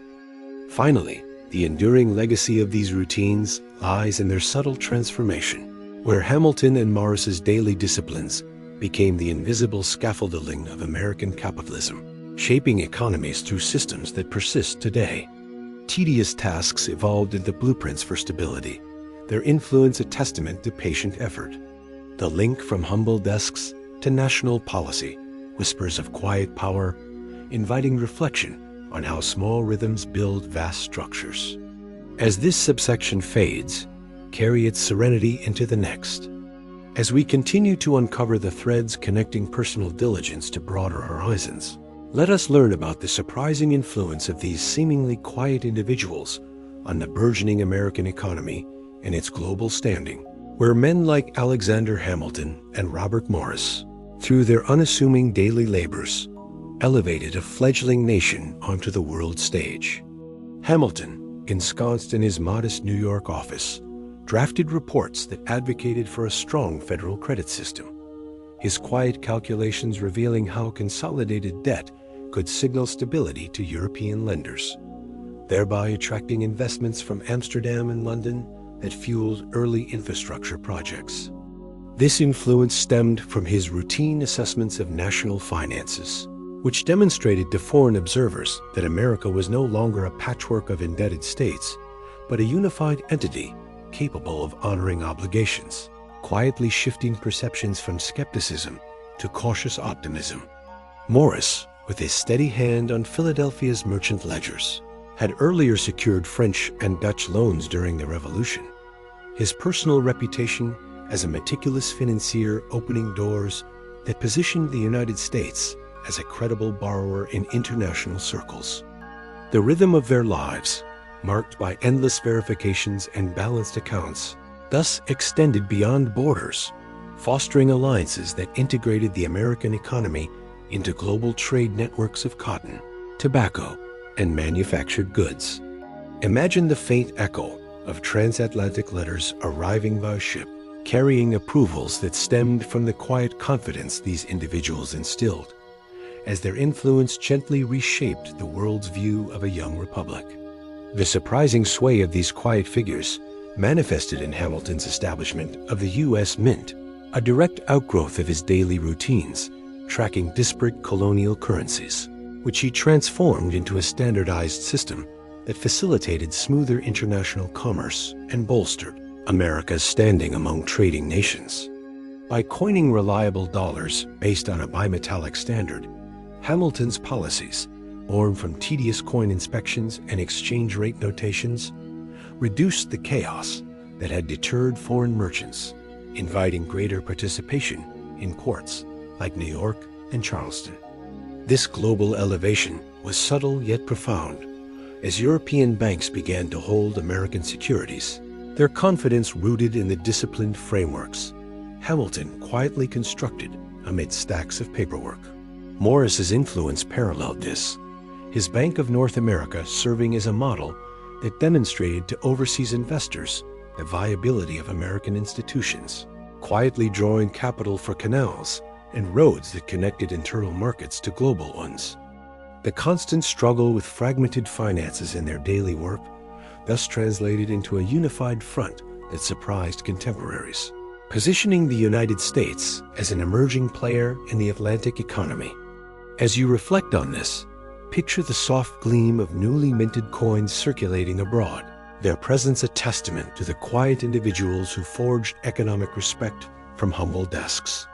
Hamilton's quiet advocacy for protective tariffs, refined through his routine analyses of import ledgers, surprisingly influenced the global standing by nurturing domestic industries that could compete with British manufacturers, reducing reliance on foreign goods and asserting economic independence. These tariffs, enacted in the early 1790s, stemmed from his daily observations of trade deficits, quietly shifting the balance towards self-sufficiency that impressed European economists who had doubted America's viability post-revolution. The burgeoning economy benefited from this protection as quiet investments in textiles and ironworks grew, attracting skilled immigrants and foreign expertise that enhanced productivity and exports. Morris, through his cautious international dealings documented in personal records, influenced global perceptions by repaying wartime debts promptly, his actions signaling to creditors in Paris and The Hague that America was a trustworthy partner, quietly elevating its credit rating. Their seemingly unremarkable routines thus wove a narrative of reliability that surprised the world, transforming a war-torn confederation into a nation with burgeoning economic clout. Let this vision of tariffs as gentle barriers, shielding nascent growth, draw your mind into a state of contemplative ease, where influence unfolds like mist rising over harbors. The influence extended to diplomatic realms, where Hamilton's financial policies, honed in quiet hours of budgeting, provided the economic backbone for treaties like Jay's Treaty in 1794, which resolved disputes with Britain and opened trade avenues that surprised skeptics by stabilizing transatlantic relations. His daily discipline in projecting revenues allowed for naval expenditures that protected commerce, quietly asserting America's presence in global shipping lanes against threats like Barbary pirates. This surprising global standing emerged from such groundwork as foreign powers recognized the economic maturity reflected in Hamilton's systems, leading to increased diplomatic engagements and alliances. Morris's quiet negotiations for foreign aid during the Confederation era similarly influenced international views, his successful repayments fostering goodwill that paved the way for future borrowings, elevating America's position from debtor to potential equal. The rhythm of their lives, with its focus on sustainable finance, thus quietly amplified the nation's voice in world affairs, surprising contemporaries who had underestimated its potential. Envision the sealed treaties arriving on distant shores, their terms underpinned by the quiet calculations of these individuals, as this invites a soothing sense of historical interconnectedness. Surprisingly, these quiet individuals influenced the burgeoning economy through their promotion of internal improvements. As Hamilton's routine fiscal planning allocated funds for roads and bridges that linked rural producers to global ports, enhancing export capabilities in grains and lumber. His reports, compiled from daily data aggregations, convinced Congress of the need for such investments, quietly transforming isolated markets into integrated ones that attracted foreign capital for expansion. This global standing grew as European investors saw opportunities in America's vast resources, their confidence bolstered by the disciplined economic management these figures exemplified. Morris's influence shone in his advocacy for canal projects, drawn from his merchant ledgers tracking transport costs, quietly laying foundations for infrastructure that positioned the U.S. as a continental powerhouse in trade. The constant struggle with logistical inefficiencies in their work thus led to solutions that surprised the world, elevating America's economy from subsistence to surplus exporter. As you imagine wagons rolling over newly paved paths toward waiting ships, feel the gentle momentum of progress carrying you toward relaxation. Hamilton's quiet establishment of a sinking fund for debt retirement, a product of his tedious daily projections, surprisingly influenced global lenders by demonstrating fiscal responsibility, encouraging lower interest rates on future loans that fueled economic growth. This mechanism, quietly reducing national debt over time, signaled to international markets that America was a low-risk investment, attracting bonds purchases from abroad that supported burgeoning industries. The economy's global standing rose as a result, with foreign capital flowing into banks and ventures, surprising observers who had anticipated prolonged instability.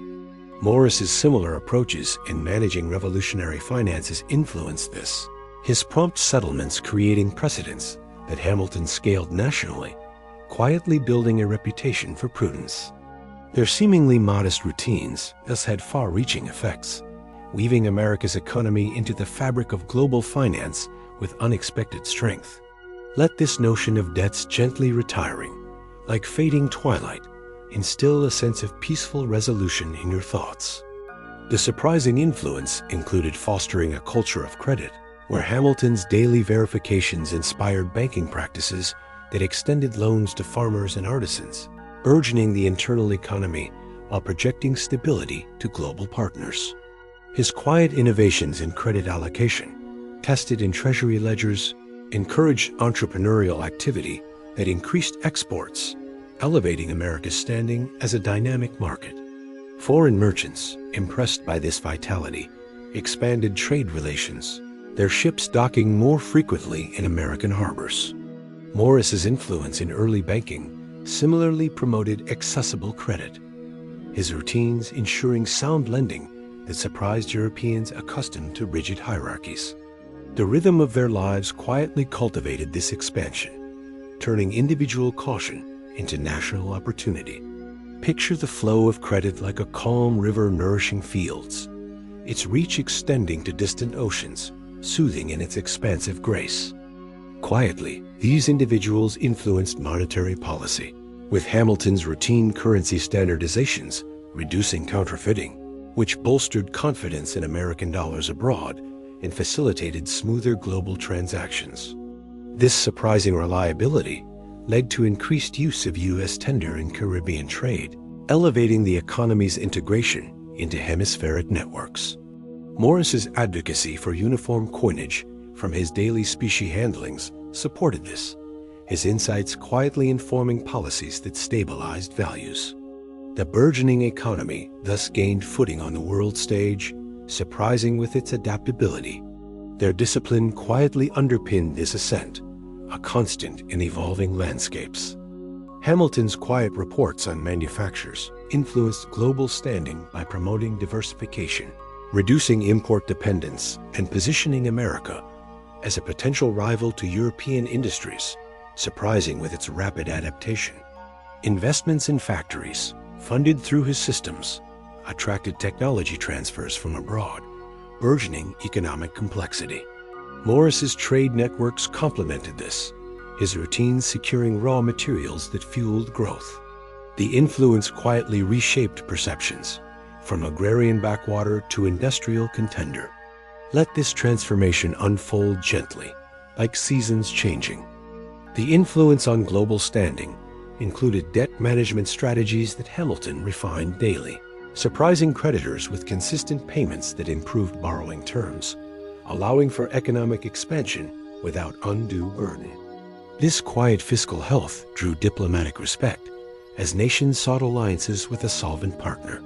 Morris's precedence in repayment set the tone, his work quietly enabling this. The economy burgeoned under such stewardship, its standing elevated subtly. The constant struggle yielded international esteem. Surprisingly, their quiet influence extended to maritime policy, where Hamilton's revenue projections funded a revenue cutter service that protected trade, elevating America's global commerce security and attracting more foreign vessels. This burgeoning presence in seas surprised rivals, asserting economic sovereignty. Morris's shipping experiences informed this, his routines tracking losses to piracy.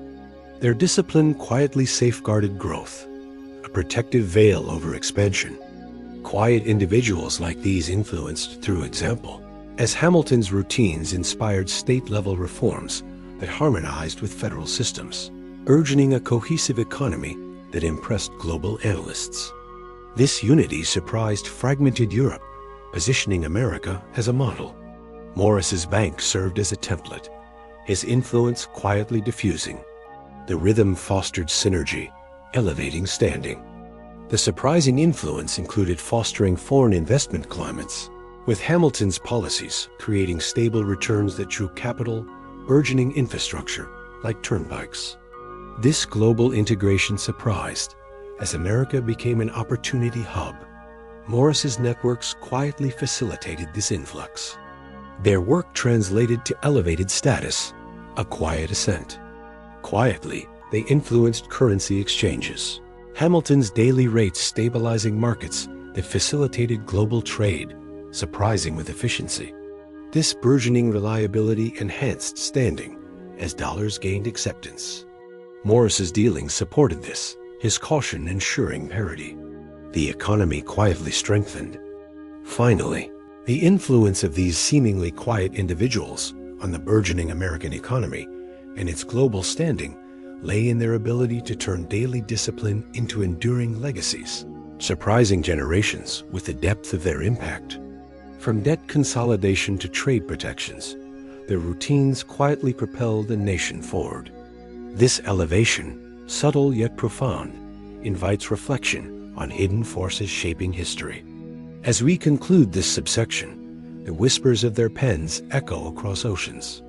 As we delve further into the quiet alchemy of early finance, let us uncover how the meticulous record-keeping and cautious investments of these individuals laid the groundwork for future booms and busts, where every carefully noted entry in a ledger became a seed for economic cycles that would define America's trajectory. Alexander Hamilton, through his daily habit of documenting fiscal trends with unwavering precision, identified patterns in debt accumulation that informed his policies for periodic booms, such as the speculative surges following the establishment of the National Bank in 1791. His cautious approach to investments, reflected in routine evaluations of bond risks, helped mitigate potential busts by advocating for diversified funding sources that cushioned against market volatility. Robert Morris, whose record-keeping during the Revolution tracked every loan and repayment with exacting detail, inadvertently set precedents for credit expansions that fueled post-war booms in trade and land speculation. Yet, his experiences with overextended finances also foreshadowed busts, as seen in the 1780s currency depreciations that arose from unchecked issuances, quietly teaching lessons in restraint that echoed through subsequent eras. The rhythm of their lives, centered on this vigilant documentation, thus planted the foundations for economic fluctuations, where booms emerged from optimistic investments and busts from overlooked imbalances, offering a soothing reminder of history's cyclical nature. Meticulous record-keeping served as the silent architect of booms, as Hamilton's ledgers captured revenue streams from tariffs that accumulated into surpluses, enabling investments in infrastructure like roads that spurred commercial expansions in the 1790s. These records, compiled daily with cross-references to trade volumes, allowed for calculated risks in lending that ignited manufacturing booms. drawing artisans and capital to burgeoning cities. Cautious investments, guided by his verification routines, ensured these booms were not fleeting, as he allocated funds to stable sectors like agriculture, laying groundwork for sustained growth amid speculative fevers. Morris's detailed logs of merchant transactions similarly fueled booms by identifying profitable ventures in exports, his cautious placements in shipping routes contributing to the economic upswings following independence. The constant struggle with incomplete data in their records honed a foresight that balanced enthusiasm with prudence, quietly preparing the nation for prosperous phases while embedding safeguards against inevitable downturns. Imagine the ledger pages filling with positive tallies, each one a quiet harbinger of abundance, as this vision invites a gentle contemplation of prosperity's origins. The groundwork for busts often lay in the very caution that defined their investments, where Hamilton's meticulous notations on over-leveraged states highlighted vulnerabilities that, if ignored, could precipitate collapses like the Panic of 1792, triggered by speculative bubbles in bank stocks. His records revealed how rapid credit expansions, unchecked by sufficient reserves, sowed seeds for busts, prompting him to implement liquidity measures that softened but did not eliminate future crashes. Cautious yet ambitious, Hamilton's daily assessments laid foundations for regulatory frameworks that aimed to temper booms. Yet the inherent risks in his systems foreshadowed the cyclical busts that would recur in American finance. Morris's record-keeping exposed similar pitfalls, as his tracking of Continental Notes devaluation during the war illustrated how inflationary investments could lead to busts, influencing later policies to avoid such excesses. These quiet individuals thus wove caution into the economic fabric, where meticulous habits mitigated but also illuminated the paths to downturns, providing a balanced perspective on growth's dual edges. As you reflect on this, let the image of warning notes and margins evoke a sense of measured wisdom, easing your mind into the flow of historical inevitability. Booms were often born from the aggregation of cautious investments documented in their records. As Hamilton's ledgers on federal bonds attracted European capital that financed canal projects, sparking economic expansions in transportation and trade during the early Republic. His daily routines of projecting returns ensured these investments were selective, laying groundwork for booms in regions like the Midwest, where land values soared from improved access. Yet the same records hinted at busts when overinvestment in unproven ventures appeared, as seen in his notes on speculative land companies that collapsed under debt burdens. Morris's meticulous tracking of post-war recoveries similarly grounded booms in real assets, his cautious allocations to ironworks and mills fostering industrial upticks that surprised contemporaries. The rhythm of verification in their work thus balanced the scales, where booms flourished from disciplined choices and busts loomed as corrections to excess, a soothing cycle in the grand narrative of finance. Envision the upward curves in ledger graphs, tempered by cautious annotations, as this duality fosters a tranquil acceptance of economic tides. Cautious investments, rooted in their record-keeping, laid subtle traps for future busts by encouraging reliance on credit systems that, while fueling booms, could falter under stress, as Hamilton's policies demonstrated in the overextended banks of the 1790s. His daily entries on interest rates provided data for sustainable growth. Yet overlooked interconnections between institutions sowed seeds for chain reaction busts during liquidity shortages. Morris's experiences with speculative ventures in his records warned of similar dangers. His cautious but bold financing of the revolution, setting patterns for boom-bust cycles in real estate and commodities. These foundations, built quietly through paperwork, ensured booms were productive, but busts instructive, refining the economy over time without dramatic upheavals. The constant struggle to foresee risks in their habits thus prepared the nation for resilience, where each cycle strengthened the overall structure. Let this interplay of rise and fall mirror the gentle waves of a calm sea, drawing your thoughts toward peaceful equilibrium. The meticulous nature of their record-keeping allowed for retrospective analyses that uncovered boom precursors, such as Hamilton's logs of tariff revenues that correlated with manufacturing spikes, laying groundwork for policies that amplified these upturns.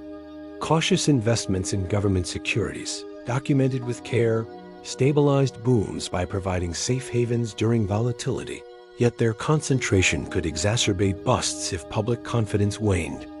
Morris's detailed accounts of trade balances similarly highlighted boom opportunities in exports, his investments guiding capital flows that expanded markets until oversupply triggered corrections. These quiet practices thus engineered the economic landscape, where booms emerged from accumulated data and busts from unheeded warnings within the same pages. The rhythm of their lives embedded this duality, offering a comforting predictability to the unpredictable world of finance. As you imagine flipping through aged ledgers, revealing patterns of prosperity and pause, feel the subtle harmony in history's fluctuations. Groundwork for booms often involved cautious diversification noted in records, as Hamilton's entries on mixed portfolios of bonds and stocks encouraged broad-based growth that sustained expansions through the turn of the century. Yet the same caution sometimes delayed investments, allowing competitors to seize opportunities that later contributed to domestic busts from import floods. Morris's record-keeping on asset allocations laid similar foundations, his cautious shifts towards stable commodities fueling agricultural booms while exposing vulnerabilities to weather-induced busts. These elements, woven from daily diligence, created a resilient yet cyclical economy where meticulous habits anticipated both peaks and valleys. The constant struggle with uncertainty in their work fostered adaptive strategies, quietly ensuring long-term vitality. Picture the diversified entries spreading across pages, balancing highs and lows, as this evokes a sense of steady progression. Busts were foreshadowed in the meticulous tracking of liabilities, where Hamilton's ledgers on mounting debts signaled impending contractions, prompting preemptive measures that softened impacts but did not erase the cycles he helped institutionalize. Cautious investments, while averting immediate crisis, sometimes concentrated risks in key sectors, as seen in his banking emphases that amplified busts during confidence lapses. Morris's records of loan maturities similarly laid groundwork for busts by revealing overcommitments, his cautionary tailings influencing future restraints that tempered subsequent booms. The foundations thus balanced optimism with realism, where record-keeping illuminated paths to recovery after downturns. Their quiet influence persisted in these cycles, a soothing testament to enduring patterns. Let the notations of caution amid ambition guide your imagination toward restful insight. Booms benefited from the data-driven insights of their records, as Hamilton's daily compilations of economic indicators predicted upswings, allowing investments that capitalized on trends like westward expansion. Cautious approaches ensured these booms were inclusive, distributing benefits through public credit systems that reached merchants and farmers alike. Yet, the groundwork for busts lay in unrecorded externalities, such as political shifts that their meticulous habits could not fully anticipate. Morris's investment logs promoted booms in urban development, his caution laying stable bases that weathered minor busts. The rhythm intertwined growth with correction, a natural flow in economic evolution. Envision the peaks rising from careful foundations, valleys as gentle resets, fostering calm. The cautious investments documented in records often seeded international booms, as Hamilton's policies attracted foreign funds that expanded trade, yet global dependencies sowed busts from external shocks. Morris's meticulous overseas dealings similarly grounded booms in reliable partnerships, his records preventing immediate busts but highlighting long-term risks. These foundations shaped a dynamic economy where cycles drove innovation. The constant struggle yielded progress, quietly resilient. Reflect on this balance, soothing in its continuity. Meticulous record-keeping uncovered correlations for booms, Like Hamilton's notes, linking infrastructure to productivity surges, laying investment groundwork that propelled eras of plenty. Cautious restraint in records tempered excesses, mitigating bust depths. Morris's logs on market signals fostered similar booms, his caution averting severe busts. Foundations thus harmonized expansion with stability. Let cycles whisper tranquility. Busts emerged from over-optimism in investments, despite record's warnings, as Hamilton's systems enabled credit booms that burst under speculation. Cautious elements in his routines provided recovery tools, like reserve funds. Morris's experiences laid similar paths, his records guiding post-bust reforms. The groundwork ensured cycles were evolutionary. Rhythm of documentation offered peace. Booms were amplified by collective caution from shared records. Hamilton's influencing national investments that sparked widespread prosperity. Yet, synchronized risks led to broader busts. Morris's contributions mirrored this, his meticulousness stabilizing but exposing systemic flaws. Foundations prepared for both, a balanced legacy. Imagine enduring cycles, calming.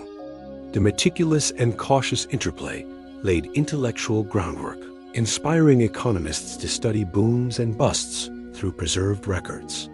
Hamilton's habits influenced theories on cycles, Morris's on resilience. These quiet seeds grew into understanding, where future policies drew from past diligence. Constant struggle became wisdom. Finally, the groundwork laid by their meticulous record-keeping and cautious investments in shaping future booms and busts reveals a profound, quiet legacy, where daily disciplines orchestrated the symphony of American economic history. From Hamilton's ledgers to Morris's logs, cycles were born and tamed. This uncovering closes segment 3, its echoes lingering softly. As we reflect on the enduring patterns set by these early financiers, let us consider the broader implications of their meticulous habits, where the quiet discipline of record-keeping not only anticipated economic cycles, but also instilled a culture of accountability that permeated future generations of American finance. Alexander Hamilton's daily notations on fiscal health, compiled into comprehensive reports, created templates for ongoing audits that influenced the development of regulatory bodies like the controller of the currency in later centuries. This groundwork ensured that booms could be harnessed through informed policy adjustments, while busts prompted systematic reforms rather than chaotic responses, quietly evolving the economy toward greater sophistication. Robert Morris's cautious investment strategies, documented with precision in his personal archives, served as case studies for avoiding speculative pitfalls. Their lessons echoed in the establishment of federal oversight, mechanisms that tempered the wild swings of the 19th century. The rhythm of their lives, with its emphasis on verifiable data, thus extended into institutional memory, where individual practices became the quiet scaffolding for a resilient financial architecture that withstood the tests of time. Imagine the ledgers passed down through treasury vaults, their entries whispering guidance to successors, as this legacy invites a soothing sense of continuity in the face of change. The meticulous record-keeping laid subtle foundations for innovation during booms, as Hamilton's detailed tracking of revenue trends encouraged experiments in public-private partnerships that accelerated industrial advancements in the early 1800s. His cautious notations on resource allocations provided blueprints for funding canals and railroads, investments that sparked prolonged economic expansions by connecting markets more efficiently. Yet, the same records highlighted over-reliance on certain sectors, setting the stage for busts when external factors like wars disrupted supply chains, prompting adaptive policies that strengthened diversification. Morris's investment logs similarly grounded booms in tangible assets, his cautionary tales of overextension influencing land-grant systems that fueled westward growth while warning against unchecked speculation. These quiet contributions ensured that future booms were more inclusive, benefiting a wider populace through structured opportunities. while busts served as corrective phases that refined economic strategies. As you envision the expansion of frontiers backed by careful calculations, let the steady progression evoke a tranquil appreciation for planned prosperity. Cautious investments, woven into their daily routines, quietly sowed the seeds for financial instruments that amplified booms, such as Hamilton's promotion of long-term bonds that attracted stable capital during upswings, laying groundwork for modern treasuries. His records of interest accruals demonstrated how conservative placements could sustain growth, influencing the creation of savings institutions that buffered households during subsequent busts. A constant struggle with risk assessment in his work fostered a philosophy of measured leverage, which mitigated the severity of downturns like those in the 1810s, turning potential collapses into manageable recessions. Morris's meticulous documentation of venture outcomes provided early models for venture capital, where cautious funding of enterprises during booms led to innovations in manufacturing, yet also exposed the fragility of credit chains that unraveled in busts. This dual legacy ensured that America's economy developed a capacity for self-correction, where booms built wealth and busts honed efficiency. Picture the bonds circulating through growing banks, their stability a quiet anchor amid fluctuations, fostering a sense of balanced evolution. The groundwork extended to educational realms, where Hamilton's record-keeping practices inspired curricula in emerging business schools, teaching future leaders the value of data-driven decisions that maximized booms and minimized busts. His cautious investment principles, preserved in published reports, became foundational texts that guided entrepreneurs through economic cycles, promoting resilience in an expanding nation. Morris's logs, shared among merchant circles, similarly influenced trade guilds to adopt similar habits, laying foundations for cooperative associations that stabilized markets during volatile periods. These quiet transmissions of knowledge ensured that booms were opportunities for learning, while busts became case studies in avoidance, quietly elevating the overall sophistication of American finance. The rhythm of documentation thus perpetuated a cycle of improvement, where individual diligence multiplied into collective wisdom. Let this educational ripple spread through your thoughts, like knowledge diffusing through quiet libraries, inviting peaceful reflection on inherited insights. Meticulous habits also laid groundwork for international relations tied to economic cycles, as Hamilton's records on trade balances informed treaties that capitalized on booms by securing favorable terms with European powers. His cautious investments in naval protections ensured that busts did not derail global commerce, maintaining America's standing even in lean times. The constant struggle with foreign exchange notations in his work anticipated the need for diplomatic buffers, influencing policies that turned busts into negotiation advantages for future booms. Morris's investment strategies, documented across continents, similarly positioned the U.S. as a reliable partner, where booms attracted alliances and busts tested but strengthened ties. These foundations quietly integrated America into a global economic framework where cycles were navigated with increasing adeptness. As you imagine envoys carrying ledger-backed proposals across seas, feel the gentle interconnectedness soothing your mind. Booms were enhanced by the scalability of their record-keeping systems, which Hamilton adapted from personal use to national ledgers, enabling rapid capital mobilization during upswings like the post-1800 trade surges. Cautious elements in his routines prevented overcommitment, laying groundwork for reserve requirements that cushioned ensuing busts. Morris's meticulous tracking of asset values provided scalable models for appraisal standards, fueling real estate booms while establishing valuation norms that mitigated crash impacts. This quiet scalability ensured that economic foundations grew with the nation, accommodating larger cycles without fracturing. The rhythm of expansion mirrored their daily persistence, a comforting parallel in historical growth. Envision systems growing from desk to treasury, their adaptability a serene assurance. The cautious investments quietly influenced labor markets, where Hamilton's funding allocations during booms created jobs in emerging industries, his records ensuring equitable distribution that sustained workforce morale through busts. Morris's investment logs promoted apprenticeships tied to stable ventures, laying groundwork for skilled labor pools that weathered economic dips. These elements fostered social stability amid cycles, where booms lifted communities and busts prompted supportive reforms. The constant struggle with equity in their work embedded fairness into foundations, quietly humanizing finance. Let this social dimension unfold gently, like communities thriving in harmony.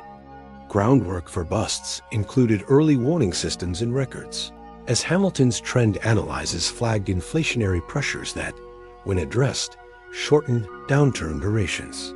Cautious investments in diversified holdings provided recovery capital, turning busts into rebirth phases for stronger booms. Morris's documentation of recovery paths after war similarly laid templates for fiscal stimuli, influencing later interventions. These foundations made cycles productive, where meticulous habits transformed challenges into opportunities. The rhythm of resilience offered enduring calm. Booms benefited from the interoperability of their systems, Hamilton's records aligning state and federal finances for seamless capital flows during expansions. Cautious safeguards prevented mismatches that could trigger busts, ensuring smooth transitions. Morris's investment networks fostered similar interoperability among merchants, grounding booms in collaborative strength. Quietly, these integrations fortified the economy against isolation in cycles. Picture linked ledgers forming a web of support, tranquil in unity. The meticulous record keeping also laid ethical foundations, where Hamilton's transparency norms during booms discouraged corruption, while cautious investments in busts emphasized accountability. Morris's logs promoted ethical lending, influencing codes that endured through cycles. This moral groundwork ensured sustainable growth, quietly upholding integrity. The constant struggle with temptation yielded principled finance. Reflect on this ethical thread, soothing in its steadfastness. Cautious investments extended to environmental considerations, albeit nascent, where Hamilton's records on resource use during booms anticipated sustainability needs, laying groundwork for conservation in later busts. Morris's tracking of land investments similarly highlighted overuse risks, influencing stewardship policies. These quiet foresights integrated nature into economic cycles, balancing human ambition with ecological harmony. The rhythm attuned to broader ecosystems, a gentle alignment. Finally, the meticulous and cautious practices of these individuals in laying groundwork for booms and busts reveal a profound, quiet orchestration of destiny, where daily disciplines shaped not just economies, but the very character of a nation. From Hamilton's projections to Morris's verifications, cycles became pathways to maturity. This uncovering, though subtle, offers timeless insights into the interplay of effort and outcome. As segment 3 draws to a close, let its themes of quiet influence carry you smoothly into the next exploration. As we shift our gaze from the prominent figures who shaped policy to the broader ecosystem that supported them, let us meet the unsung heroes of early American finance, the clerks who labored anonymously in the shadows of grand offices, their days filled with the steady transcription of figures and letters that kept commerce flowing. These individuals, often young apprentices or family members, rose early to prepare desks in counting houses along Wall Street or in Philadelphia, arranging inkwells and papers with quiet efficiency before the principals arrived. Their tasks involved copying bills of exchange in neat script, ensuring duplicates matched originals to safeguard against loss during postal journeys across colonies.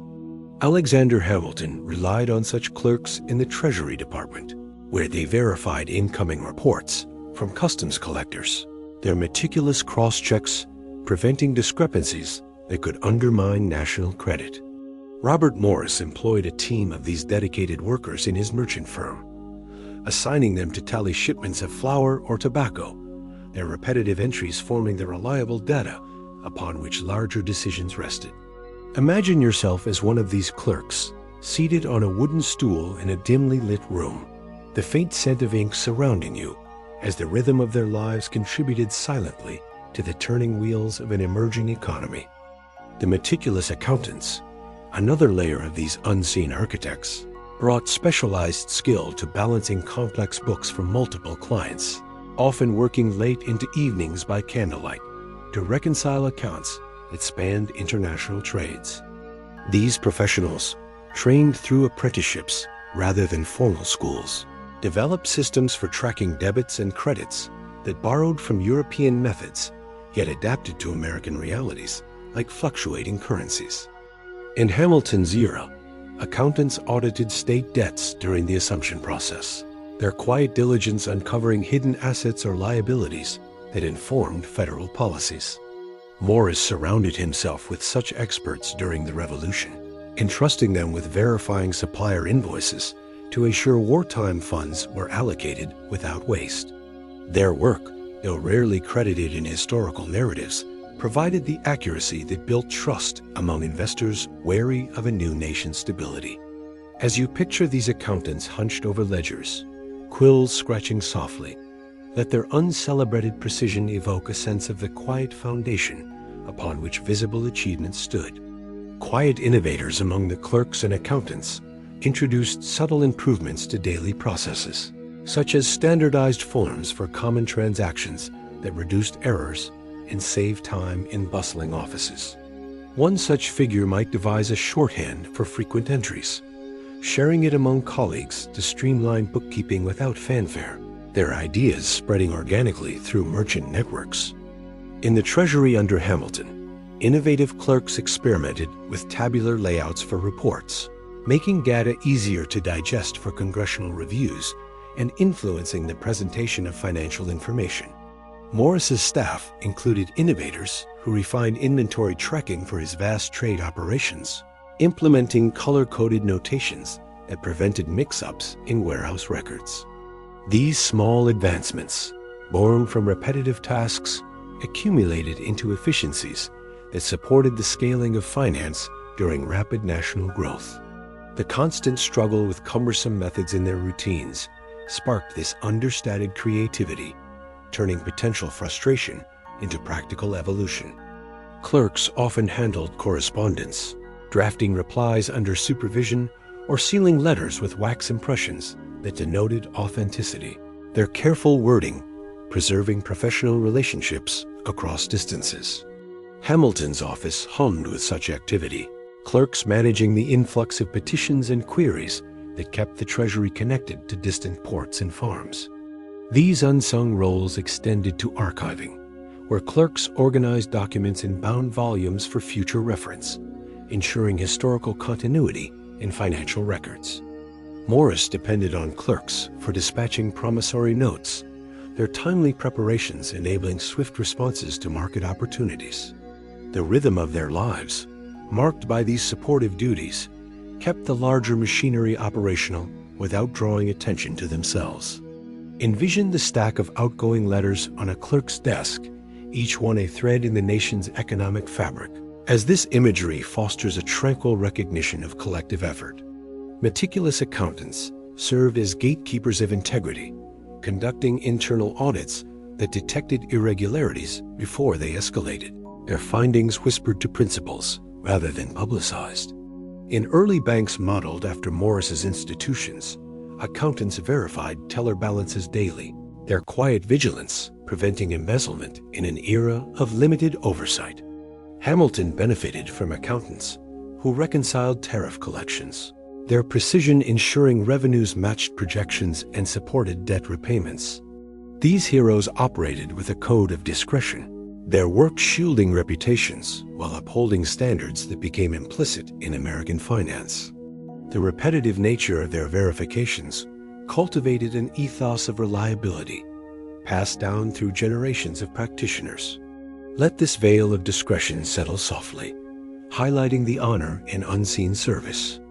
Quiet innovators also emerged in tool adaptation, with clerks fashioning custom rulers or templates from wood scraps to aligned columns perfectly in ledgers, enhancing readability for busy overseers. Such inventions, shared informally over shared meals, improved workflows in offices where Hamilton's policies demanded voluminous reporting. Accountants innovated in error correction methods, using faint pencil marks for temporary notes that preserved ink records' cleanliness. Morris's team included those who devised filing systems by category, speeding retrieval amid growing archives. These contributions, though small, compounded to support the increasing complexity of transactions in an expanding republic. As you contemplate these handmade aids, feel the gentle ingenuity that arose from daily necessity. The unsung clerks managed physical security, locking cabinets at day's end and transporting sensitive documents with care, their responsibility ensuring the safety of financial secrets. In Hamilton's department, clerks escorted reports to Congress, their discreet presence safeguarding proposals during vulnerable travels. Accountants often witnessed signatures on legal instruments, their presence lending formality without claiming credit. Morris trusted clerks with cash counts in vaults, their honest handling critical to maintaining investor confidence. The rhythm of caution in their tasks mirrored the broader prudence of the era, quietly fortifying the system against risks. Picture the key turning in the lock, sealing the day's labors, as this evokes a peaceful sense of guardianship. These heroes bridged social gaps, with clerks from modest backgrounds gaining knowledge through proximity to power, some rising to independent roles over time. Accountants, often immigrants bringing European expertise, integrated diverse methods that enriched American practices under Hamilton's inclusive treasury. Quiet innovators among them mentored juniors, perpetuating skills through patient demonstration rather than formal instruction. Morris fostered such environments in his firm, where clerks observed negotiations and absorbed strategies. The constant struggle for advancement in their positions fueled quiet ambition, contributing to a merit-based evolution in finance. Let this upward mobility unfold subtly, like paths emerging through persistent steps. Clerks handled routine payments, issuing drafts or notes that circulated as currency, their accurate preparations enabling everyday commerce in communities.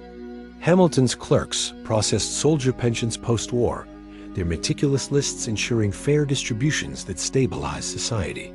Accountants reconciled partnership accounts for joint ventures, their balances resolving disputes amicably. Morris's clerks tracked employee wages, maintaining morale in large operations. These practical contributions kept wheels turning at ground level, supporting grander visions from above. Envision the draft handed across a counter, facilitating lives unseen, soothing in its everyday reliability. The meticulous accountants advised on tax compliance for merchants, interpreting new federal laws with care to avoid penalties, their guidance a quiet service during Hamilton's implementations. Clerks duplicated public notices for distribution, spreading financial information to wider audiences. Quiet innovators streamlined postage accounting, reducing costs in correspondence-heavy offices. Morris benefited from such efficiencies in his extensive networks. The interplay of roles created a supportive ecosystem where unsung efforts amplified prominent ones. The rhythm sustained momentum, a comforting undercurrent. These unsung heroes endured long hours with modest compensation, their dedication driven by opportunity rather than acclaim, quietly embodying the work ethic of a new nation. Hamilton acknowledged their contributions in private memos, valuing the reliability that allowed his focus on policy.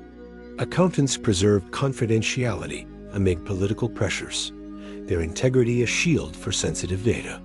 Clerks adapted to crises, like wartime shortages, with resourceful substitutions for supplies.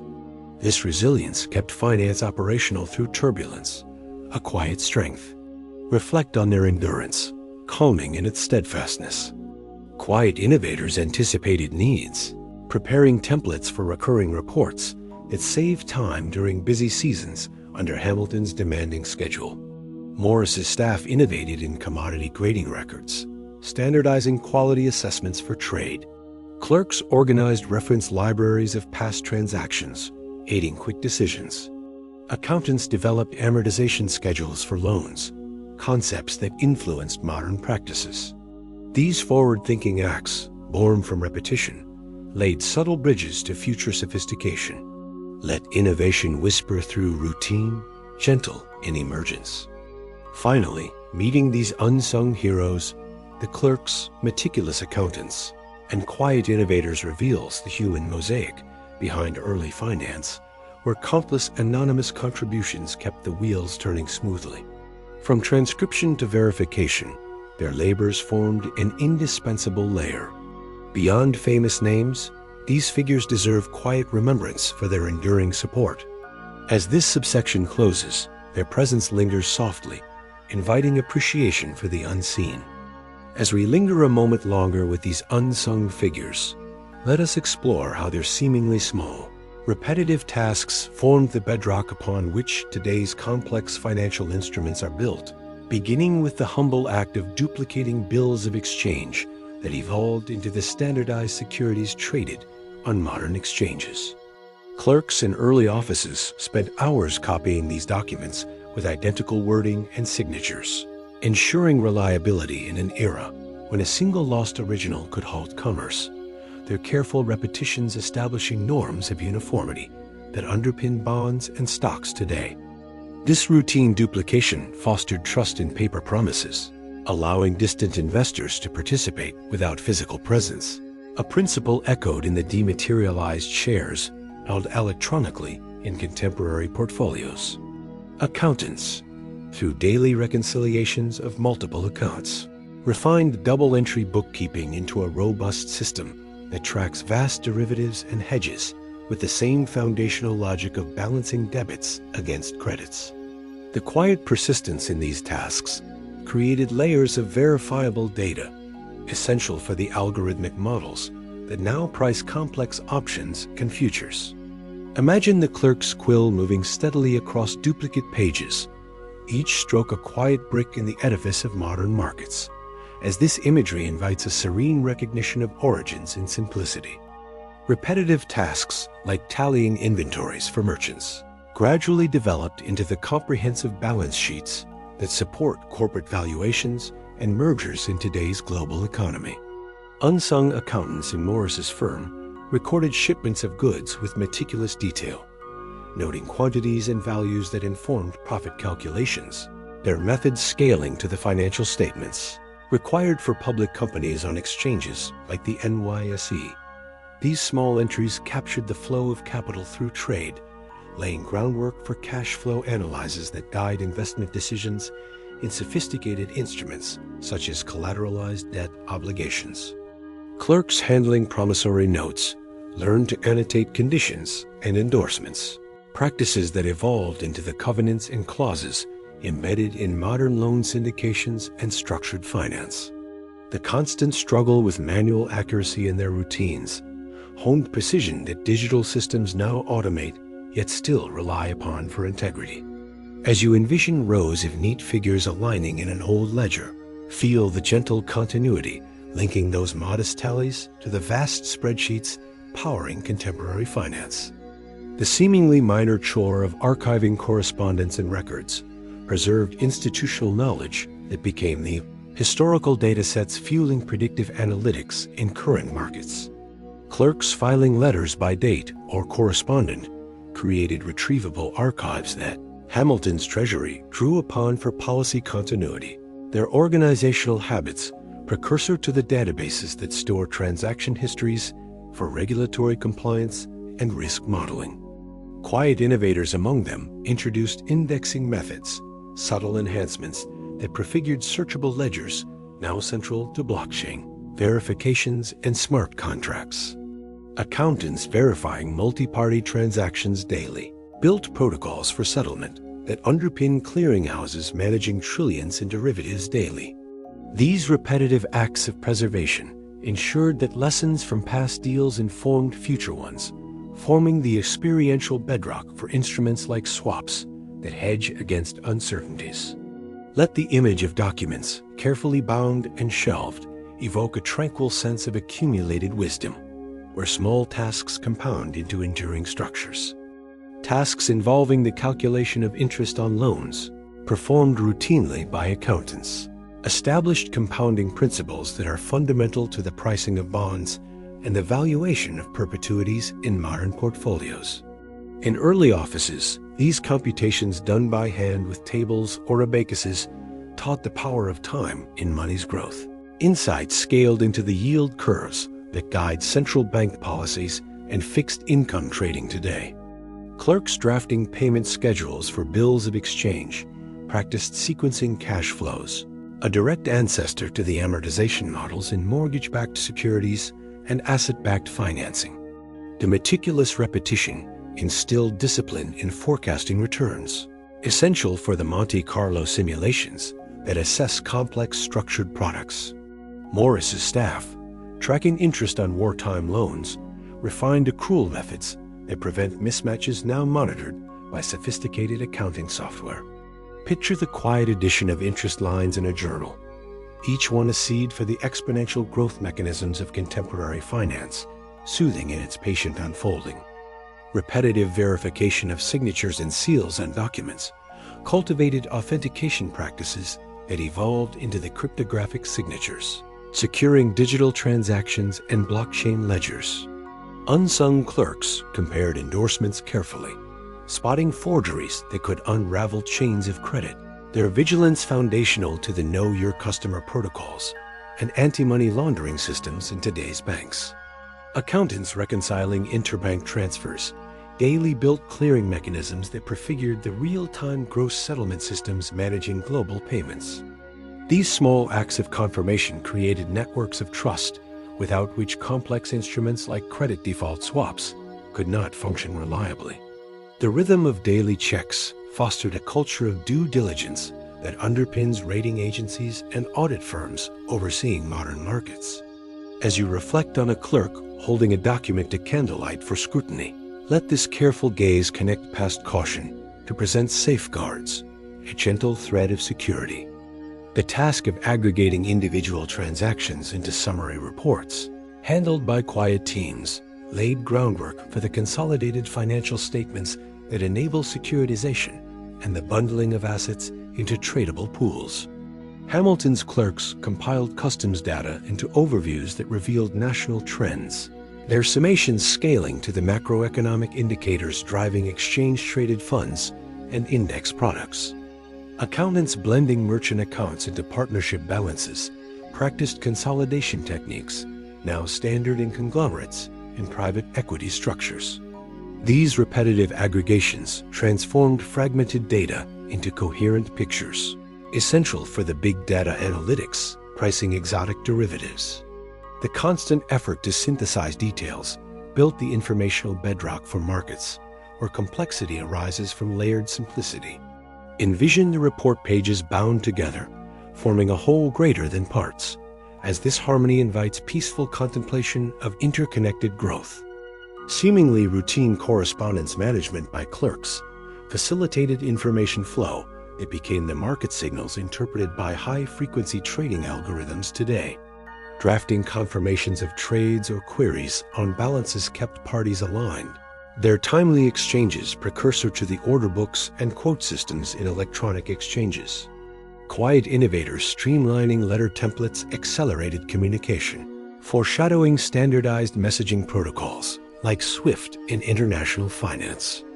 Accountants advising on dispute resolutions through documented trails established precedent-based arbitration, now embedded in contract law for financial instruments. These tasks wove transparency into commerce, a bedrock principle for the disclosure requirements of public securities. Let the sealed letter carried by post evoke the instant messages of modern trading, a soothing evolution from slow to swift. The repetitive handling of specie and notes in vaults by unsung staff grounded finance in tangible value, influencing the asset-backed designs of many contemporary instruments, from gold-linked ETFs to tokenized real estate.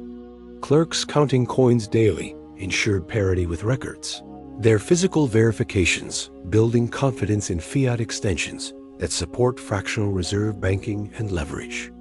Accountants tracking currency fluctuations noted exchange rates that informed early hedging practices, ancestors to forex derivatives dominating global markets. These small interactions with money's physical form instilled respect for liquidity, central to the repo markets and money market funds stabilizing finance today. The rhythm of counting and recounting offered a tactile reassurance, now abstracted yet still vital. Picture coins stacked neatly in drawers, their weight a quiet assurance beneath layers of complexity. Tasks of error correction in ledgers, patiently undertaken by meticulous accountants, developed reconciliation processes that are the daily rituals preventing systemic risks in clearing systems for derivatives. Clerks rewriting smudged entries preserved clarity, their care foundational to the immutable audit trails in distributed ledgers. Quiet adjustments to imbalances taught proportionality, principles underlying the margin requirements and value-at-risk models managing exposure in complex portfolios. These corrections, though minor, prevented cascades that could have disrupted early commerce, mirroring stress tests safeguarding modern markets. The constant vigilance formed a safety net woven from countless small fixes. As you imagine the careful cross-out and rewrite, feel the gentle restoration of order amid potential disorder. Repetitive tasks in risk notation, where accountants flagged doubtful debts, laid groundwork for credit scoring and default modeling in structured finance. Clerks annotating overdue payments created early watch lists, predecessors to covenant monitoring in loan agreements. These quiet warnings enabled proactive management, a practice scaled into the early warning systems of Basel regulations. The rhythm of noting and following up built anticipation into finance, essential for options pricing and volatility products. Their diligence quietly embedded foresight into the bedrock of risk management. Let marginal notes in faded ink whisper precautions carried forward. The exploration reveals how seemingly small tasks, duplications, tallies, filings, calculations formed an unshakable bedrock. Each repetition a layer in the foundation of today's instruments, from bonds to blockchain. Unsung efforts compounded quietly, supporting complexity we navigate effortlessly now. Their legacy endures in every trade executed digitally, a soothing testament to humble origins. As this subsection fades, the connection lingers softly. As we reflect on the quiet legacy of these unseen architects, let us understand the long-term impact of their disciplined, often tedious, work on the sophisticated financial infrastructure we rely on today, where the patient habits of clerks and accountants fostered a culture of precision that endures in the algorithms governing global exchanges. Their daily verifications and balanced entries instilled an ethos of accountability that evolved into the regulatory frameworks overseen by institutions like the Securities and Exchange Commission, ensuring markets operate with transparency born from those early handwritten checks. The repetitive discipline in archiving records created a foundation for data integrity that supports the vast databases, powering credit scoring systems and risk assessments in contemporary banking. Quiet innovators among them, through subtle refinements in bookkeeping, contributed to standardized practices that underpin international accounting principles like GAAP, allowing seamless cross-border transactions in our interconnected economy. The constant struggle with manual errors in their routines honed a vigilance that now manifests in automated fraud detection systems, quietly protecting trillions in daily flows. Imagine the faint echo of a clerk's quill finalizing a balance, its resolution rippling forward to stabilize the digital ledgers of today, as this enduring precision offers a soothing sense of reliability in an ever-complex world. The tedious work of reconciling accounts over long hours cultivated resilience in financial systems, where early lessons in managing discrepancies informed the stress testing protocols that central banks employ to safeguard against crises. These unsung efforts ensured that imbalances were addressed promptly, a practice scaled into the real-time monitoring tools that prevent cascading failures in high-speed trading environments.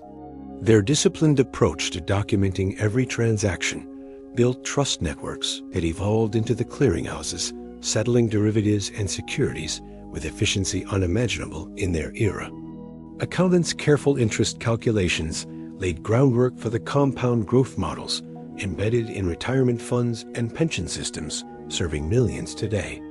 The rhythm of their lives, marked by unwavering attention to detail, thus infused modern infrastructure with a quiet strength, where tedious persistence translates to robust safeguards amid volatility. As you picture an accountant closing a ledger at dusk, feel the gentle assurance that such closure has fortified the foundations we depend upon now. Long-term impact shines in the democratization of finance, as the inclusive habits of training apprentices and sharing methods among clerks spread knowledge that underpinned the rise of public markets and retail investing platforms. Their often tedious transcription of reports made information accessible within networks, foreshadowing the open data initiatives and financial literacy tools that empower individuals in today's apps and online brokerages. Quiet discipline in handling diverse currencies and trades fostered adaptability that supports the multicultural, multi-asset platforms dominating global finance. The meticulous preservation of records enabled historical analyses that inform economic modeling and policymaking at institutions like the Federal Reserve. These small, repetitive acts accumulated into a legacy of inclusivity, where the infrastructure now allows broader participation without the barriers of their time. Let this broadening flow evoke a tranquil sense of shared prosperity, rooted in the patient labors of the past. The impact extends to technological integration, where the structured formats developed by early accountants influenced the relational databases and ERP systems that orchestrate corporate finance worldwide. Clerks' organizational innovations in filing inspired the metadata tagging essential for big data analytics in investment strategies.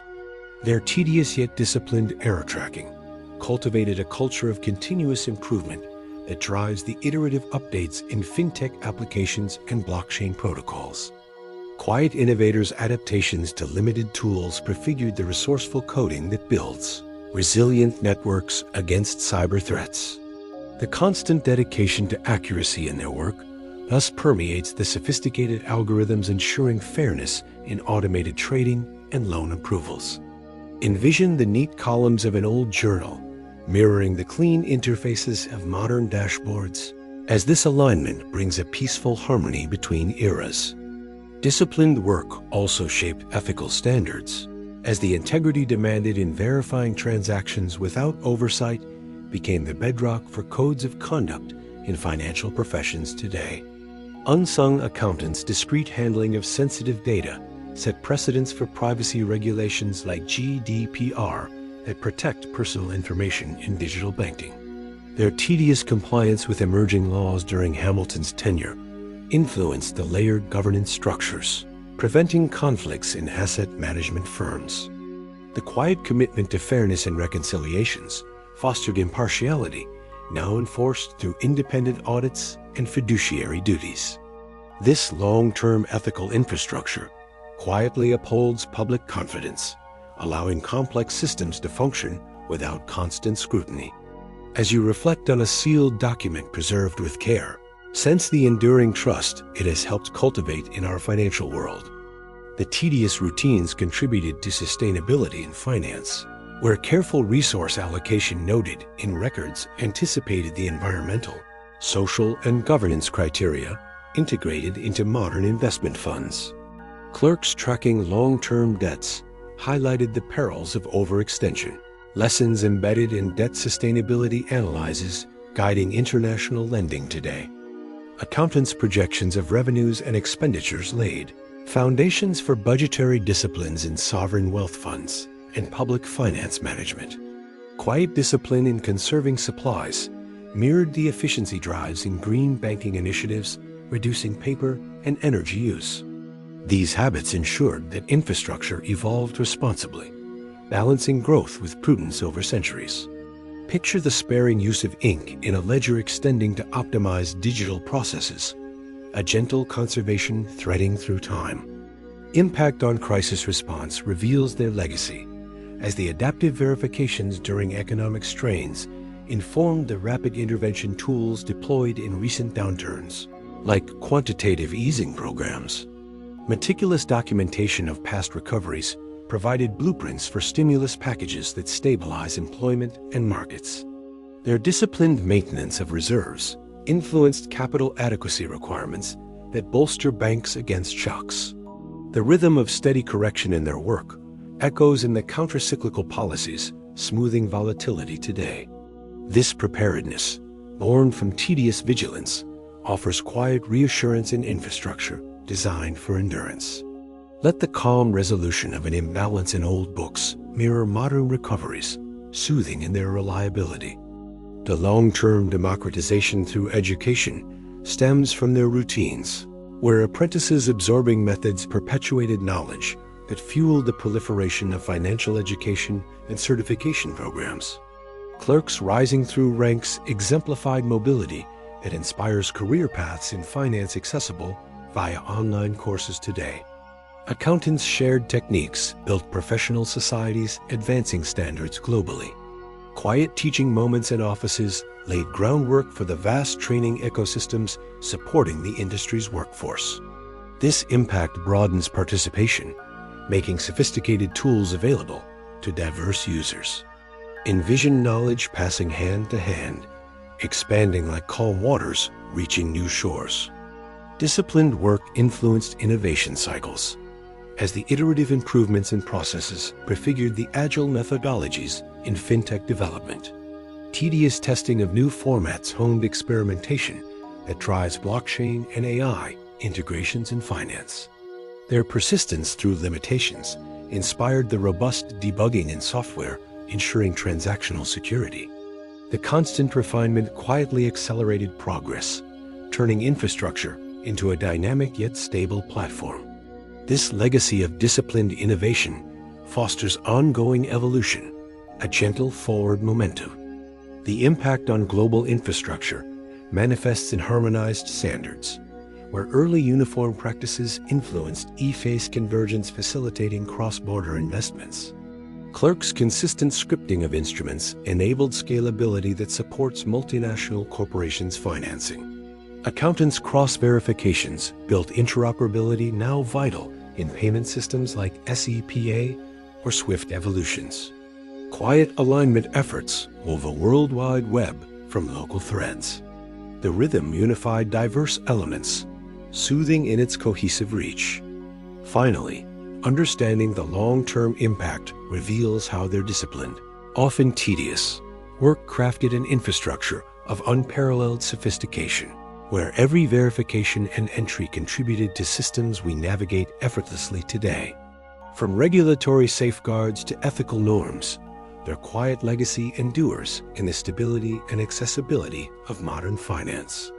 This profound influence, subtle yet foundational, invites gentle gratitude for the unseen hands that built our economic world. As segment 4 concludes, let its themes of hidden strength ease you toward the reflections ahead. As we gently turn from the hidden layers of early finance to the gentle echoes that resonate in our present day, let us consider what modern finance can learn from the methodical, often slow, approaches of these early figures, where decisions unfolded over days of careful correspondence rather than seconds of electronic execution. In an era dominated by screens flickering with real-time data, the deliberate pace of quill on paper reminds us of the value in pausing to reflect, allowing ideas to mature like ink drying slowly on parchment under a sand shaker's gentle dusting. Hamilton's mornings devoted to reviewing ledgers before acting taught a lesson in grounding ambition with verification, a practice that could temper the haste of today's algorithmic trades, prone to flash crashes from unchecked speed. Morris's patient negotiations over months for loans highlight how building trust through personal diligence yields enduring partnerships, contrasting with the anonymous rapidity that sometimes erodes confidence in contemporary markets. The rhythm of their lives, unhurried yet purposeful, offers a counterpoint to our instant culture, suggesting that slowness can foster deeper understanding and reduce errors born from frenzy. Imagine adopting even a fraction of this measured approach in daily decisions, letting the quiet wisdom of the past infuse modern practices with a calming steadiness. Modern finance, with its vast networks of instantaneous transfers, can draw inspiration from the early emphasis on personal accountability, where every entry in a ledger was traceable to an individual's hand, encouraging a sense of ownership absent in some automated systems. The methodical review of transactions by clerks and accountants prevented small discrepancies from growing, a habit that aligns with the need for robust oversight in today's complex derivatives, where opacity has led to unexpected vulnerabilities. Hamilton's slow crafting of reports, revised multiple times for clarity, underscores the benefit of thorough communication in policy or investment strategies, potentially enhancing transparency in an age of dense financial disclosures. Morris's cautious verification of foreign credits before commitment models a prudence that could guide international dealings now, where global interconnections amplify risks from hasty assumptions. These approaches, rooted in limited tools yet boundless patience, teach that depth often trumps velocity, inviting professionals to incorporate deliberate intervals amid the constant flow of information. As you envision a trader pausing to trace a position's origins, as in an old ledger, feel the soothing balance this could bring to high-stakes environments. The slow, methodical handling of physical documents cultivated a tactile connection to finance, where the weight of paper and the scent of ink grounded abstract numbers in reality, a sensory anchor that modern practitioners might recreate through mindful reviews away from screens. Early figures like Hamilton balanced national books with the same care as personal ones, fostering holistic views that prevented siloed thinking, a lesson for today's specialists navigating fragmented data streams. The often tedious repetition of blotting and rewriting instilled resilience against imperfection, paralleling the iterative testing needed in algorithmic models to ensure reliability over mere speed. Morris's gradual building of credit through consistent repayments demonstrates how sustained effort compounds trust, applicable to cultivating long-term investor relationships in volatile markets. Learning from this slowness encourages integrating human judgment with technology, where methodical checks complement rapid computations for more robust outcomes. Let this integration settle like fine sand on fresh writing, preserving clarity in an increasingly blurred digital landscape. Methodical approaches also emphasized long-term record preservation, where archived ledgers informed future strategies, offering a model for data stewardship in big analytics eras, ensuring historical context enriches predictive tools. Hamilton's deliberate policy drafting, informed by past verifications, highlights foresight gained from patience, useful in scenario planning against market shifts today. The slow pace allowed for ethical reflections amid calculations, a space modern finance could reclaim to align profits with societal impact. Morris's unhurried asset evaluations prevented overvaluation bubbles, wisdom for tempering exuberance in hype-driven sectors like cryptocurrencies. These lessons whisper of harmony between pace and purpose, where adopting methodical elements could restore equilibrium in overwhelmed systems.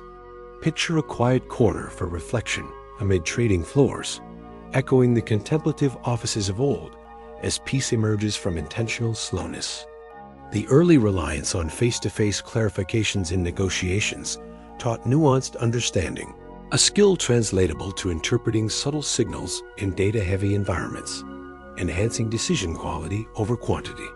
Methodical routines built personal discipline that sustained through uncertainties, inspiring resilience training for professionals facing constant connectivity's toll. Hamilton's slow assimilation of reports from distant sources modeled patient synthesis, valuable for distilling insights from overwhelming information flows. Morris's gradual network expansion through reliable dealings shows how methodical growth yields stability, contrasting with rapid scaling's fragility. Modern finance learns that embedding slowness selectively, perhaps in review protocols, can safeguard against systemic haste. As this consideration unfolds, allow the gentle cadence of past practices to lull contemporary minds toward balanced innovation? Finally, what modern finance can learn lies in reclaiming the essence of methodical slowness, a deliberate rhythm that nurtures accuracy, trust, and foresight amid acceleration. From Hamilton's verified visions to Morris's patient partnerships, these approaches offer timeless antidotes to excess speed. Incorporating them invites not regression but refinement, where technology serves human wisdom rather than supplants it. The echoes suggest a hybrid path, blending old patience with new power for sustainable progress. This learning, subtle yet profound, bridges eras in quiet harmony. As we pause here, the invitation to reflect lingers softly. As we linger on the lessons drawn from those unhurried days, let us consider the profound value of attention to detail in an age where transactions flash across screens in mere moments, often driven by algorithms that prioritize speed over scrutiny. In the quiet offices of early financiers, every figure entered into a ledger was double-checked by hand, a practice that caught subtle errors before they could compound into larger issues, much like how modern markets might benefit from layered human oversight amid automated executions. Hamilton's habit of reviewing correspondence line by line ensured that assumptions were grounded in verified facts, a meticulousness that could inspire today's analysts to delve deeper into data sets rather than skimming surface trends.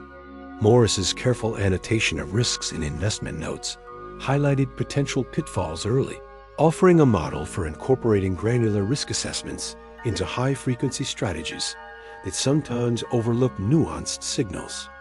This attention to detail, though time-consuming, built foundations of reliability that endured uncertainties, suggesting that weaving similar thoroughness into contemporary tools could enhance stability without sacrificing efficiency. Imagine pausing amid the glow of multiple monitors to trace a single anomalous trade back to its source, much as a clerk once did with a quill, allowing the calm clarity of detail to restore balance in a whirlwind of information. The value of long-term vision shines brightly when contrasted with the instantaneous gratification that defines much of algorithmic trading, where positions open and close within seconds in pursuit of fleeting edges. Early figures like Hamilton envisioned national systems that would mature over decades. His daily disciplines aligned toward goals like debt retirement that bore fruit long after his tenure, reminding us that patient strategies often yield compounding rewards. In an era of quarterly earnings pressures and short-term metrics, reclaiming this vision could encourage portfolio constructions focused on sustainable growth rather than rapid flips driven by momentum algorithms. Morris's investments in trade networks paid dividends through enduring relationships, a far-sighted approach that contrasts with the disposability of some modern high-turnover trades, yet could inform patient capital in ventures like renewable infrastructure.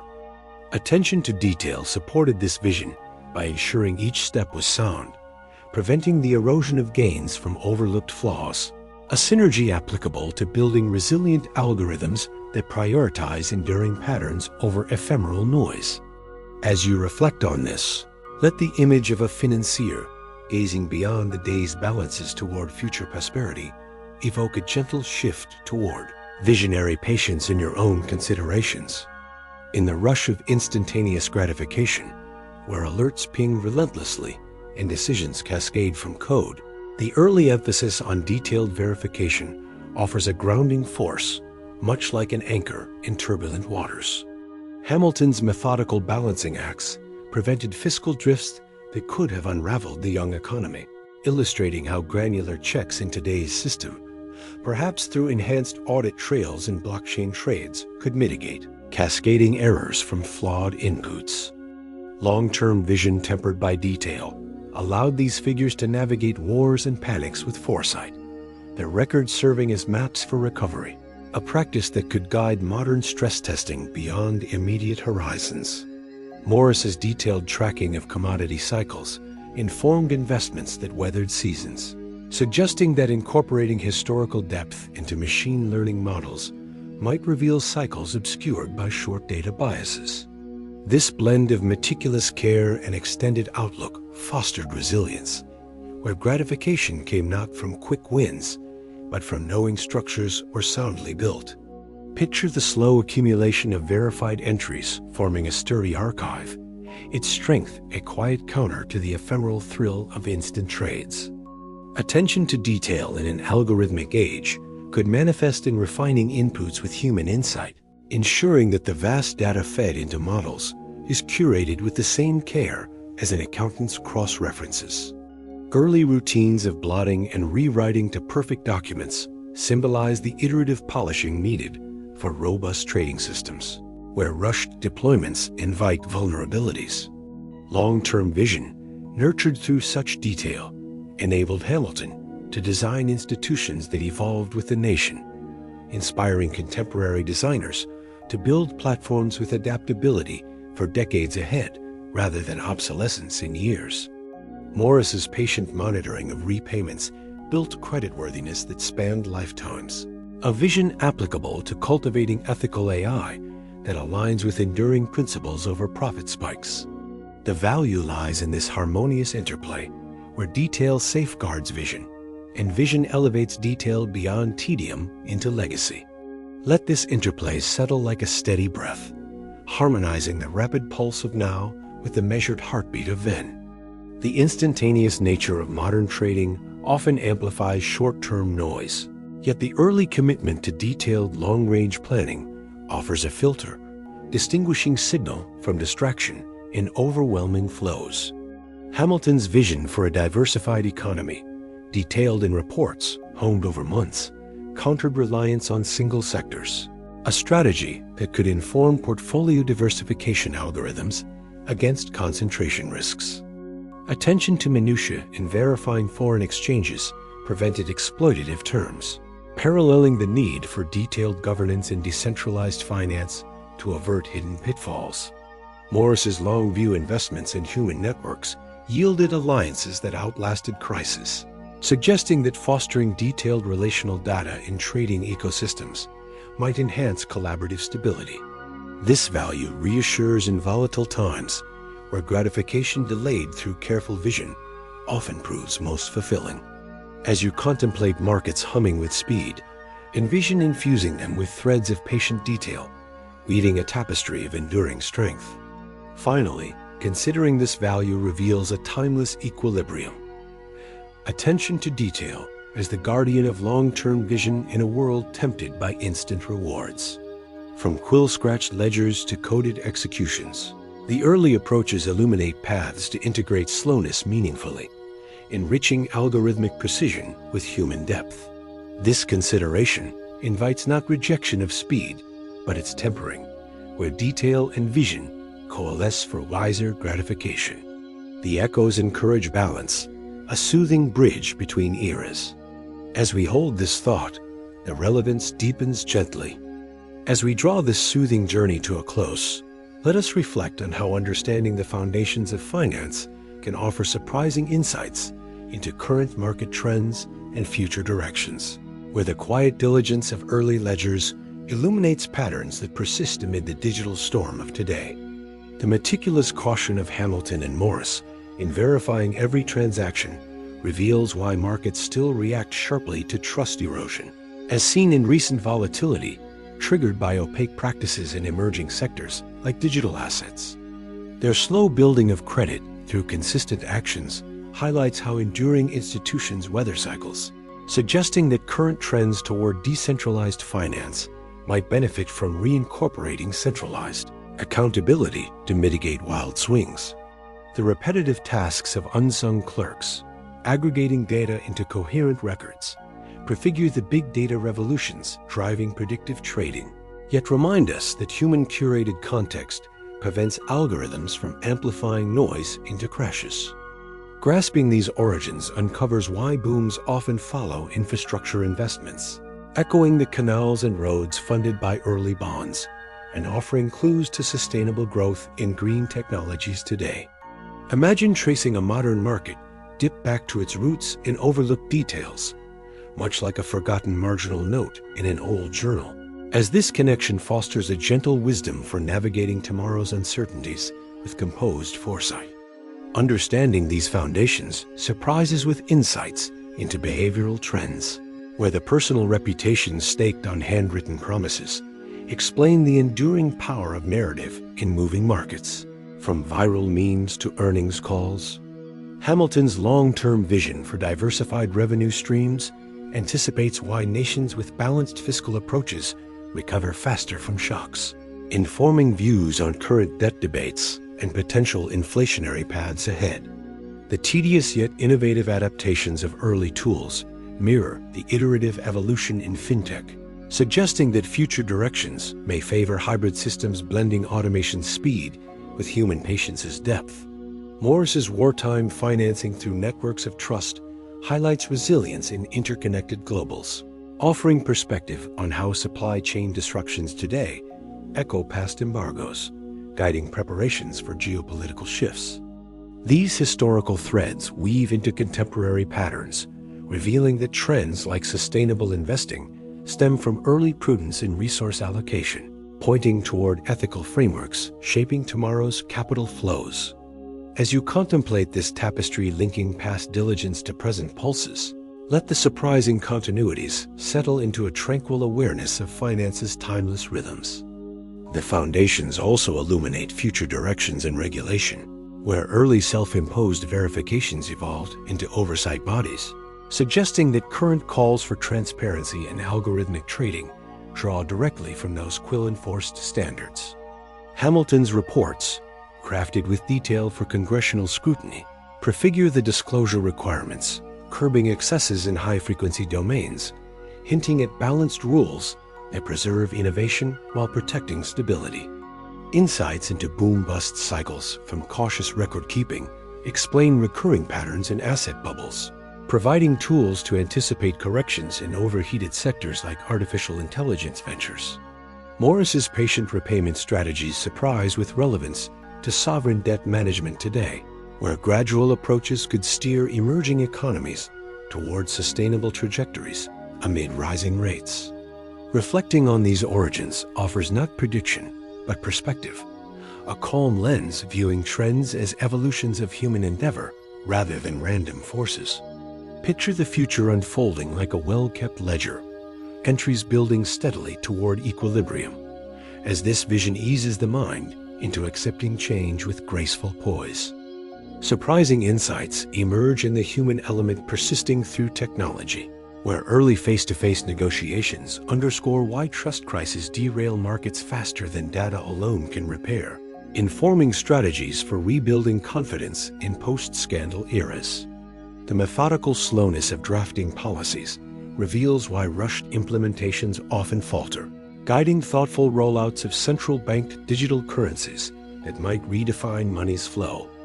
Understanding how small, repetitive tasks compounded into national systems highlights the potential of grassroots innovations in open finance to reshape inclusion, much like apprentices rising through diligence.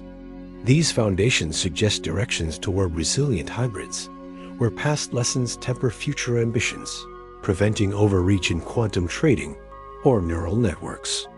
The reflection uncovers continuity and adaptation, where history's quiet struggles offer reassuring anchors for whatever markets may bring. Let this deeper view dissolve anxieties about the unknown, replacing them with the serene knowledge that foundations, once understood, steady any structure. Reflecting broader, the origin surprise by showing finance as a human craft, where personal disciplines of early figures echo in the ethical debates surrounding automated decisions today, pointing toward governance that preserves agency. Hamilton's vision balanced growth with equity, anticipates inclusive trends like impact investing, where profits align with societal good, charting paths beyond pure speculation. Insights into meticulous preservation warn against data silos and siloed platforms, advocating interconnected archives for holistic future analytics. Morris's networks built on reliability illuminate why collaborative protocols may dominate decentralized directions, fostering cooperation over competition. This understanding transforms trends from bewildering to recognizable, evolutions of enduring principles rather than ruptures, offering a peaceful framework for observing the financial horizon. As the reflections coalesce, feel the gentle assurance that roots deeply known nourish whatever branches may grow. Finally, reflecting on these foundations provides surprising insights, not just into markets, but into our shared progression, where past methodical care assures that current complexities rest on tested ground, guiding future directions with inherited wisdom. From quill to code, the essence remains deliberate stewardship, a soothing constant amid change. This contemplation bridges time softly, inviting trust in the unfolding story of finance. The echoes, now clearer, blend into harmony. As segment 5 and our exploration conclude, carry these gentle insights into the quiet ahead. And now, as the whispers of Wall Street fade into the hush of night, allow yourself to release the day's lingering thoughts, settling deeper into the comfort of your present surroundings. The early financiers, with their steady quills and patient ledgers, built worlds from quiet persistence, much as rest builds strength for tomorrow in the soft embrace of sleep. Picture the dimly lit offices giving way to starlit skies, the scratch of pens yielding to the gentle rhythm of your own breath, slow and unhurried. In this moment, far removed from ledgers or screens, you are held in simple peace, the past's diligent echoes lulling you toward renewal. Let the contrasts soothe, their constant struggles eased now in your tranquility, their meticulous worlds dissolving into dreams. Drift gently, dear listener, into the welcoming depths of slumber, where tomorrow waits patiently, just as they once did.